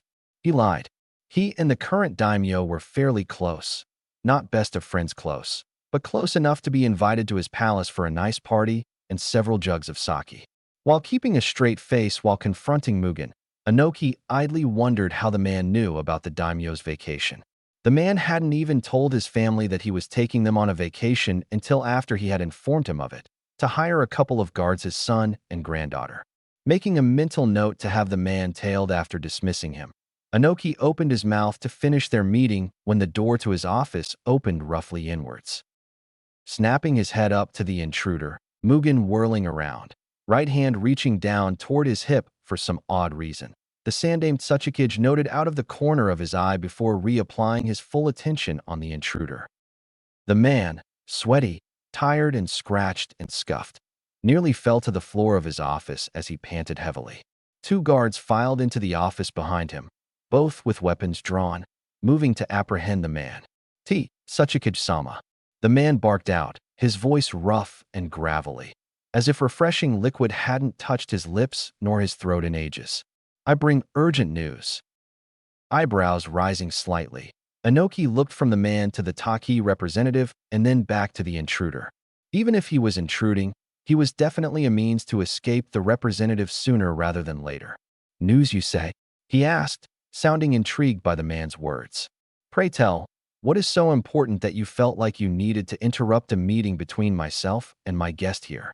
He nodded to Mugen, who had finally removed his hand from his hip and had begun nodding at his words, lips pressed into a thin, tight line. The interloper did not speak. Instead, He narrowed his haggard gaze at the man, and other than gasping for air, he remained silent. Instantly noting the action as a silent code between Iwagakure shinobi, he pressed the man further. Well, The man dropped to his knees quickly and buried his gaze into the carpeted floor beneath himself. I am sorry for intruding, Tsuchikage-sama. Still panting, the man remained in that position, unmoving. Guards, take him to a detention room. Inoki spoke to the two men. Give him water and stay at the door until I arrive. The two men nodded and walked over to the kneeling man. Grabbing hold of his armpits with their hands, they hoisted the tall man up to his feet and walked him out of the office and down the hall, leaving Inoki alone with Mugen. Turning to the Taki native, he smiled a strained smile. Sorry about the intrusion, Mugen-sen. But, as you may or may not know, these things happen. It's understandable. Mugen nodded, a light red hue adoring his cheeks as he smiled a small, embarrassed smile. Now, where were we? I believe that Inoki didn't have a chance to finish his sentence as the doors of his office flung inward again, grabbing the attention of both men. In the doorway was one of the guards, holding his left side painfully as he prepared to address his Kage. The suspect, Inoki-sama. He's broken free and is heading toward the village. Frowning deeply, Inoki stood up from his chair and stretched his back, popping it in several places, eliciting a dull pain in his lower back. Ignoring it, he addressed his guest. I'm sorry to cut this meeting short, Mugen-san, but it appears that I am needed elsewhere. He didn't wait for the younger man to reply before turning to the window behind his desk.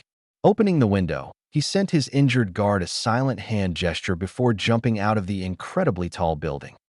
But, Mugen stuttered, jumping up from his seat and racing around the Tsuchikage's desk and looking out of the window.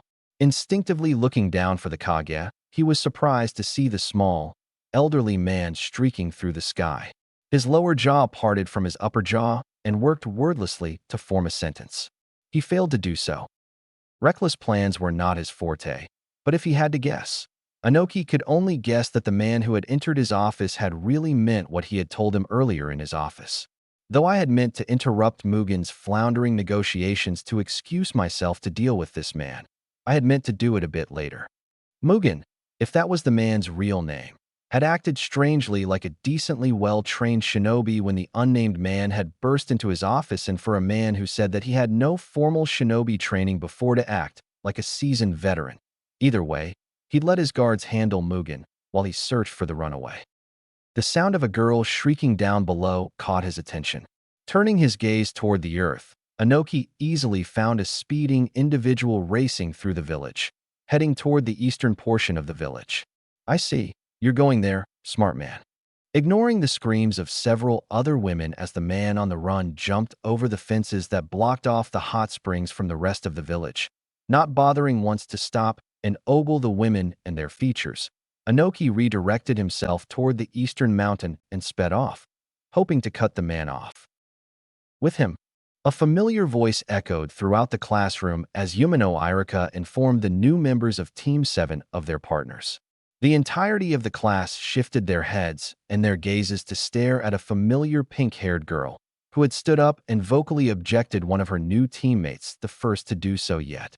Sasuke-kun, I can see, Iruka-sensei, but Naruto? Didn't he fail the graduation exam? Mistakes happen, Haruno-san. Iruka grunted out gruffly, clearly displeased by the girl's reaction. Naruto had, oddly enough, not had an outburst of anger when he had learned that he was on the same team with Sasuke's rival. Clearly, the girl hissed softly, eliciting quiet giggles from those of her classmates who sat beside her. Ignoring the girl's outburst, Iruka continued on. Team 8 will consist of, panting heavily as he opened the door to an old war hideout, embedded into the side of the eastern mountain that framed the village's eastern edge. Jin dragged himself into the hideout, and then turned around and slammed the door behind him. Falling to his knees, his legs finally giving out, the man began to hack and cough harshly. You know, you should have at least stayed long enough to partake in both drink and rest before pulling this stunt of yours, chunin. The sound of the Tsuchikage made the chunin jump fearfully. Throwing himself over, The chunin bowed to the hidden figure of the leader of IWA. You're very lucky that I just so happen to have these old hideouts stocked with fresh water and edibles. The sound of a wooden cask filling with liquid rushed through the tuckered chunin's ears. As the sound of liquid pouring faded into nothingness, the sound of a match striking in the dark filled his ears. A sudden spark, and then the pungent odor of burnt sulfur filled the suddenly lit hideout. Shying his eyes away from the small but bright flame, the chunin waited until the light grew slightly, signifying that the flame that the match had created had met a candlewick. Moving his eyes back toward the light, the chunin found Inoki seated behind a small wooden table, with two small wooden casks full of water. Still on the floor, chest heaving, the chunin gave himself several more seconds for his heart to catch up with the rest of his body before trying to stand up on his feet. It took him nearly 2 minutes to be able to push himself to his feet. Sitting down slowly, chest still heaving and sweat pouring down his face, stinging at his eyes, the chunin wiped at his eyes with his dirty sleeves. "Sachikage-sama," he began, bowing his head over his cask of water. "Sorry for intruding earlier." "Think nothing of it, chunin," the elderly man grunted. "You may have unintentionally uncovered a mole in my office with your stunt." The chunin looked up through bleary eyes, a shocked expression on his face. "Now," Inoki began, grabbing for his cask. "Quench your thirst, my boy." He took a sip and with his left hand, urged the chunin to do the same with his cask. Grabbing at the wooden cup hesitantly, the chunin stared at it for a few seconds before bringing the cool liquid to his lips. Inoki watched as the chunin emptied the cask in several seconds, not bothering to stop for breath. He grabbed for the spigot that protruded from a large barrel to his left. He silently asked the chunin if he wished for more to drink. The younger man nodded almost greedily and gave his cask back to the Tsuchikage. After filling the cask and giving it back to the chunin, Inoki settled back into his chair and took another sip of his own cask of water. "So, tell me, chunin, who are you and what is so important that you felt the need to barge into my office unannounced?" The chunin blushed heavily as embarrassment washed over him. He placed his cask down on the small wooden table and stared down quietly. For almost a minute the duo sat in silence, a small candle flame dancing between them as the younger man collected his thoughts. "My name, Jin, and up until nearly 2 weeks ago, I had been on a B-rank mission with my teammate Tai," he began, Inoki nodding slowly as he took in the younger man's name. "We were contracted through the missions office by means of courier bird.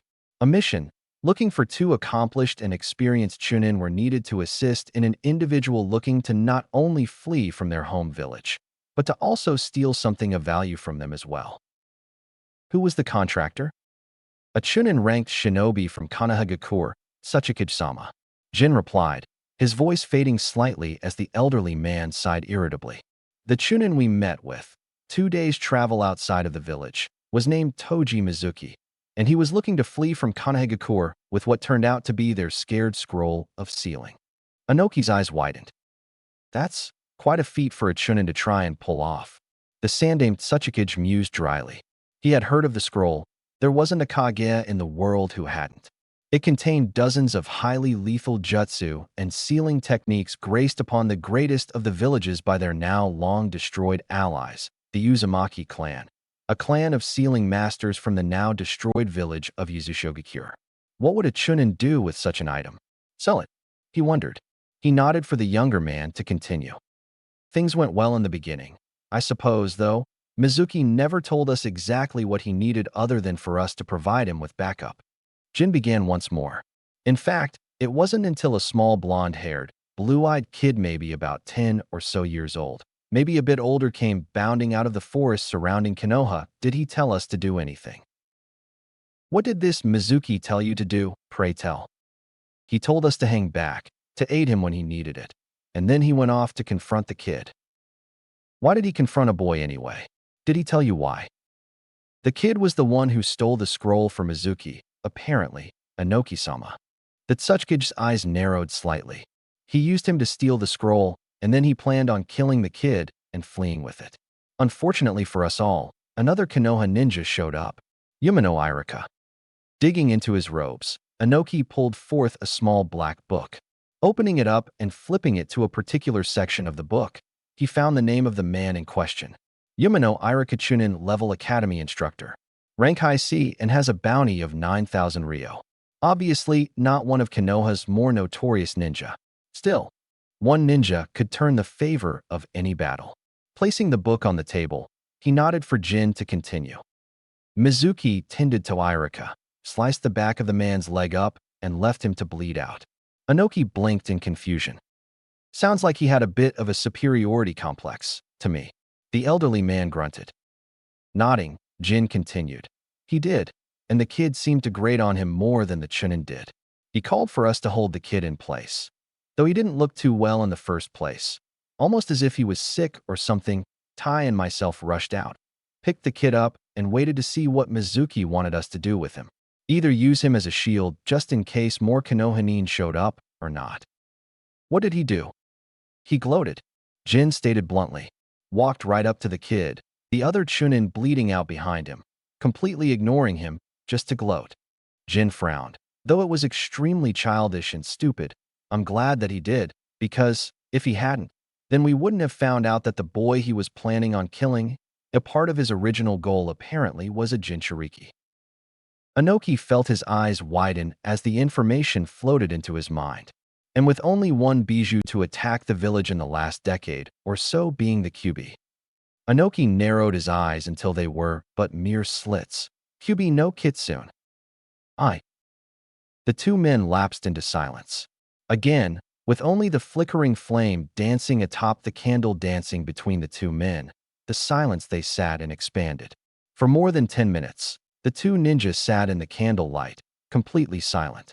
What's his name? Inoki finally asked, breaking the long silence. Who? The kid, Jin asked. That Tsuchikage nodded. I didn't hear the kid's clan name, but his given name is Naruto. Naruto, the elderly man hummed. Jin nodded. Are you going to kill him? We can't let Konohagakure have such an advantage. The elderly man mused quietly. However, with both of our Jinchuriki gone, it would be wise to try and bring the boy here, either willingly or not. Kidnapping. Maybe. What's wrong with this guy? Naruto wondered as he finally took a seat next on Sakura's right. The Pinkette had chosen to sit on Sasuke's right, and, not really wanting to sit next to the raven-haired boy, he chose to sit next to Sakura, despite her earlier comment about him being on the same team as herself. In front of the trio stood their Jounin sensei, a man by the name of, well, come to think of it, all they knew about the man was that his given name was Kakashi. Iruka sensei hadn't informed them of his clan name. Hopefully the man would tell them of that. Of course, that wasn't source of his frustration. No, the source of his frustration was the fact that the man had shown up 4 hours late to pick them up. 4. No one had done that to them before. No one. So far, it was safe to say that he did not like his new sensei. Casting a quick glance down the line, he was fairly certain that Sasuke felt the same way about the man. All right, the man began, gaining the three preteens' attention. Since it is kind of late, I guess we should get this over and done with. Leaning back on the railing that bordered the edge of the academy building, the man Doug pointed at Sasuke. So, why don't you introduce yourself? Sensei. Sakura broke into the conversation. The silver-haired man turned his single eye to her and cocked his head slightly, kind of like a dog trying to figure out where a noise was coming from. Why don't you go first? To show us how to do it. The man brought a hand to his chin and looked up for a brief second before giving them a very odd and very creepy eye smile. Nope, he stated happily. It's not that difficult, he added. All I want to know is what your name is, what your dreams are, if you have more than one that is, what you like and what you dislike. Other than that, feel free to add whatever you feel like. Are you going to introduce yourself? Sasuke asked, speaking for the first time since before lunch. The man shrugged his shoulders. Maybe not, he said calmly. It'll depend on how I feel. I'll give you something to feel. Naruto felt his left ear twitch slightly as Sakura's whisper filtered into his ear canal. Glancing at her out of the corner of his eyes, he thought, for a moment, that the girl's pupils had glowed slightly. Shaking his head slightly, blaming it on the time of day and lack of sleep, he returned his attention to the silver-haired man in front of him. Fine. Sasuke grunted. Folding his hands together in front of him, the raven-haired preteen opened his mouth. My name is Uchiha Sasuke. I like training and I like cats. Both Sakura and Naruto found themselves giving the sole Uchiha member an odd look. I dislike people who are annoying. The boy cast a glance at both Naruto and Sakura, both of whom flushed slightly. And I dislike people who are late for no reason. That time, the raven-haired boy glanced at their newly appointed sensei, who merely smiled at him and waved at him. Sasuke let out a light, disappointed sigh before continuing. My dream, to restore my clan, my desire, to kill a certain man. The tone of Sasuke's voice dropped several octaves, sending shivers up both Sakura and Naruto's spine. Oddly enough, their new sensei nodded and moved on from him and pointed at Sakura. Now you, Miss Pink. The girl snapped her head to look at the man and glared at him irritably. My name is Haruno Sakura, not Miss Pink, she stressed, earning a smile from the man standing in front of the group. I like flowers and flower pressing. I also like. She glanced off to her left, and a barely audible squeal reached all three males' ears. I dislike Inobuta and Naruto. Frowning, Naruto dropped his head slightly. My dream is to one day be the wife of a great man and raise a family. Her gaze once again veered off in Sasuke's direction, and another, louder, squeal filled the air. Naruto barely contained a snort of amusement when he saw the raven-haired boy scoot away from the pinkette on his left, who immediately pushed herself closer to him. The little show was ended when their new sensei cleared his throat. Both preteens stopped and looked up at the silver-haired man. Amusing, I guess, he stated dryly. He turned his attention from Sakura to Naruto. And now you, Whiskers. Whiskers, what am I, a cat? Naruto muttered to himself, earning a snort from Sasuke. Naruto eyed him darkly for several seconds before looking back up at the jounin in front of him. My name is Uzumaki Naruto. I like ramen and training. I dislike the 3 minutes it takes for instant ramen to cook, and I dislike backstabbing assholes. Kakashi nodded slightly. My dream is to become Hokage, but my short-term goal is to become someone deserving of the rank of Genin. Naruto baka, Sakura said with a sigh, shaking her head. Sasuke beside her snorted softly. Short-term goals are a good thing for a shinobi to have. Actually, the jounin paused for a second. They're good for everyone to have. It keeps you on track and gives you something to aim for. He turned to look at the blonde and smiled his creepy eye smile at him. If Naruto-kun wants to aim to become someone worthy of being called a Genin, then good for him. He glanced at the other 2 members of the Genin squad before continuing. It's actually much harder to be a Genin than you think, Pink. My name is not Pink. Sakura snarled at the man, shocking both of her 2 teammates, who snapped their heads in her direction, eyes wide, traces of fear held within. And besides, I'm 3 times the Genin that he is anyway. I didn't fail my Genin exams 3 times. Kakashi watched as the blonde's head drooped instinctively and inwardly shook his head. Really now? Can you prove that to me? He asked the girl, who nodded. His smile changed and a heavy weight fell upon the 3 newly minted graduates as the man snickered behind his mask. Well then, you'll have your chance to prove that you're truly 3 times better than your quiet blonde teammate here. Tomorrow, 5 a.m. at Training Field 7. We'll be having a bit of a refresher exam. He held up a hand before anyone could interrupt. You can pass, or you can fail, but I warn you. He bent closer to the 3 of them, eyeing Sakura closely, forcing the girl to lean back slightly. I've been assigned to 7 different Genin squads to act as their sensei, and I've failed every single one of them. He stood up straight as the gravity of the situation hit them, looks of shock lighting their faces. If you can prove to me that you are in fact deserving of your new position, then I'll acknowledge you.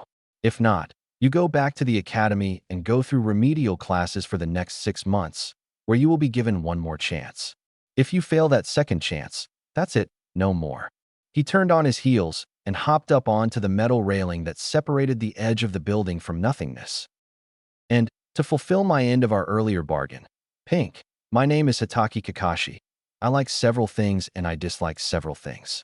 As for dreams, well, let's just say that due to your earlier words, I don't feel like informing you of them. He gave a fake sniffle. You might make fun of me too.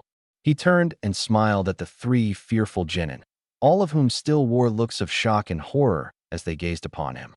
Remember, he began, waving to them all. Tomorrow morning, 5 a.m., training field 7.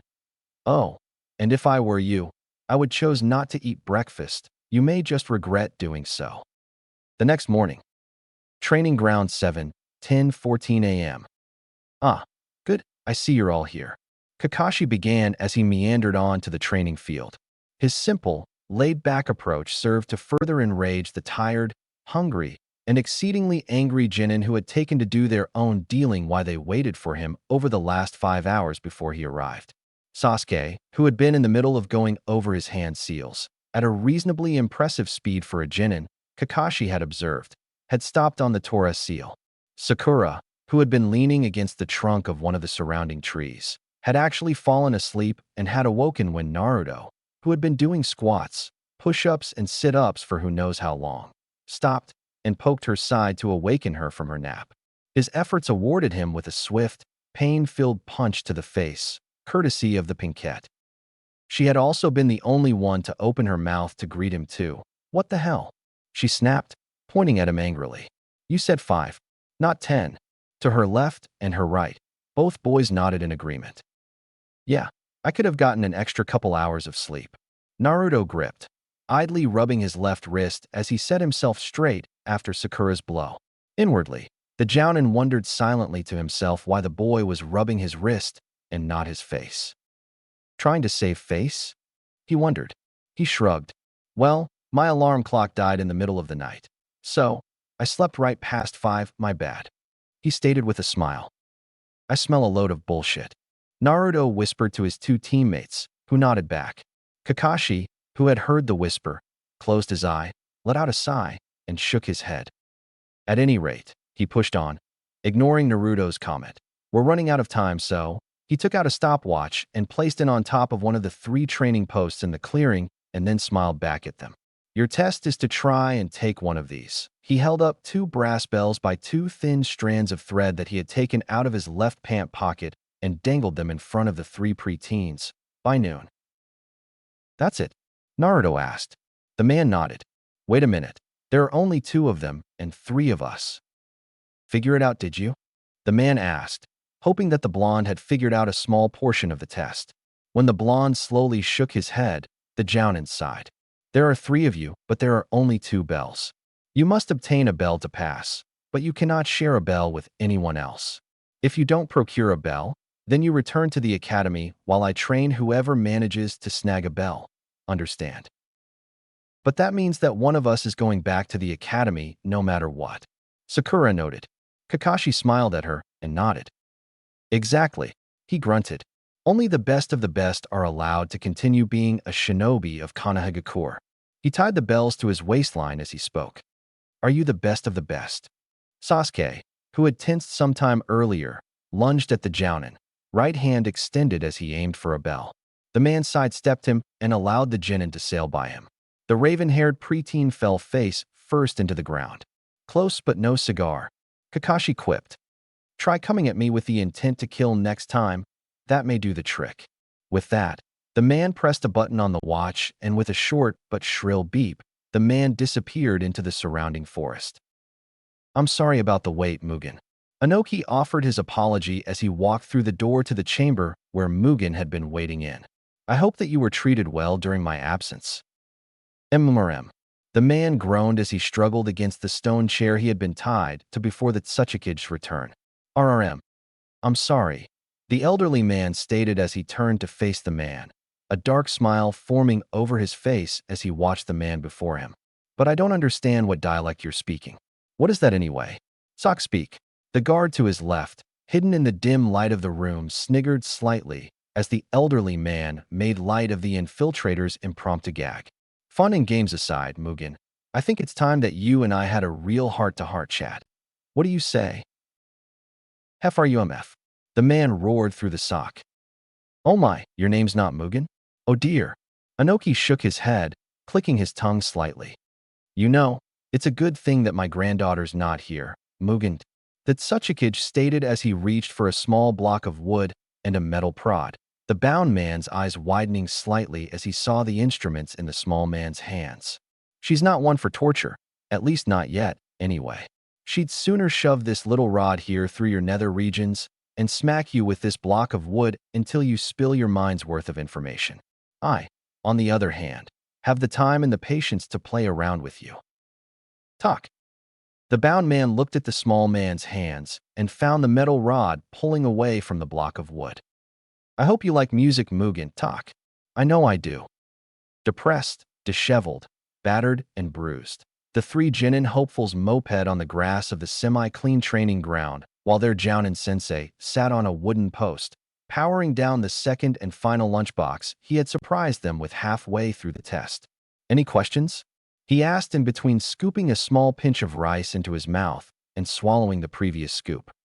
The three Genin cast their looks elsewhere. Sasuke looked down at the ground, at his fists to be more precise, and glowered silently. Sakura sat staring at the insides of her eyelids, trying to and failing to hold back tears. Naruto sat behind the two of them, wrists twitching idly as he looked out in front of him, broken and stunned. No, Kakashi asked before stuffing another scoop into his mouth. Silence reigned as he chewed. Well, if you ask me. He began as he set the lunchbox down on his lap and readjusted his face mask. You all should be sent back to the academy. It's painfully clear that this year's class has a lot of problems. None of you worked together even though the offer had been made at least twice. And even further, one of you had been more than willing to use lethal force to kill me, without caring if you killed your own teammates who were in the line of fire and not warning them in some fashion. Uchiha, you're a loner, but in a team formation, you can't be. You have to rely on your teammates just as they need to rely on you in return. The boy's eyes darted from his fist to the man for a split second before taking a deep breath and returning to stare at his hands. Pink, you need to realize that Sasuke's not always going to be there for you to rescue, even though I feel as if he made himself perfectly clear today that he doesn't give a damn whether or not you're in harm's way or not and toughen yourself up. You also need to be willing to work with Naruto. Trust me when I say that there are worse people to be teamed up with, and you will have to work with one of them sooner or later. The girl's shoulders slumped even further, and her sniffling became louder for a split second. Also, you need to take at least half of what you learned from books and throw them at the wall. Enemies aren't going to wait for you to run through a mental list of what you can do, what they can do, and what they should or should not be able to do. Quick thinking, Pink. Quick thinking. Turning to the last member of the failed team, Kakashi shook his head. And you, Whiskers, you're driven, that much is clear. Being driven to do something is fine and dandy, but you need to realize that despite being driven to do something, whether it's a goal or a mission objective, sometimes you need to assess the danger. You need to be able to figure out if something is way too dangerous to complete on your own or even too dangerous for your team to handle. There is no shame in fleeing a fight, especially if it saves the lives of your allies or relays information about an enemy to them. As it stands right now, I wouldn't be comfortable in sending you back to the academy. Sure, you may pick something up within the next 6 months, but I doubt it. He made a signal, and 3 different copies of himself appeared behind him. And since I'm your Jounin sensei until the end of the day, or until I get back to the Hokage's office and tell him of my decision, I am, as of right now, revoking your rights as Genin and expelling you from the Corps. All 3 heads snapped up to face him, too stunned by the man's words to do much of anything about the clones closing the gap between them and taking their headbands from them before returning to the silver-haired man on the training post. I bid you farewell as you try and find something else to turn your lives toward. With that said, the man and his clones vanished, leaving 3 stunned, humiliated, and now normal civilian preteens alone.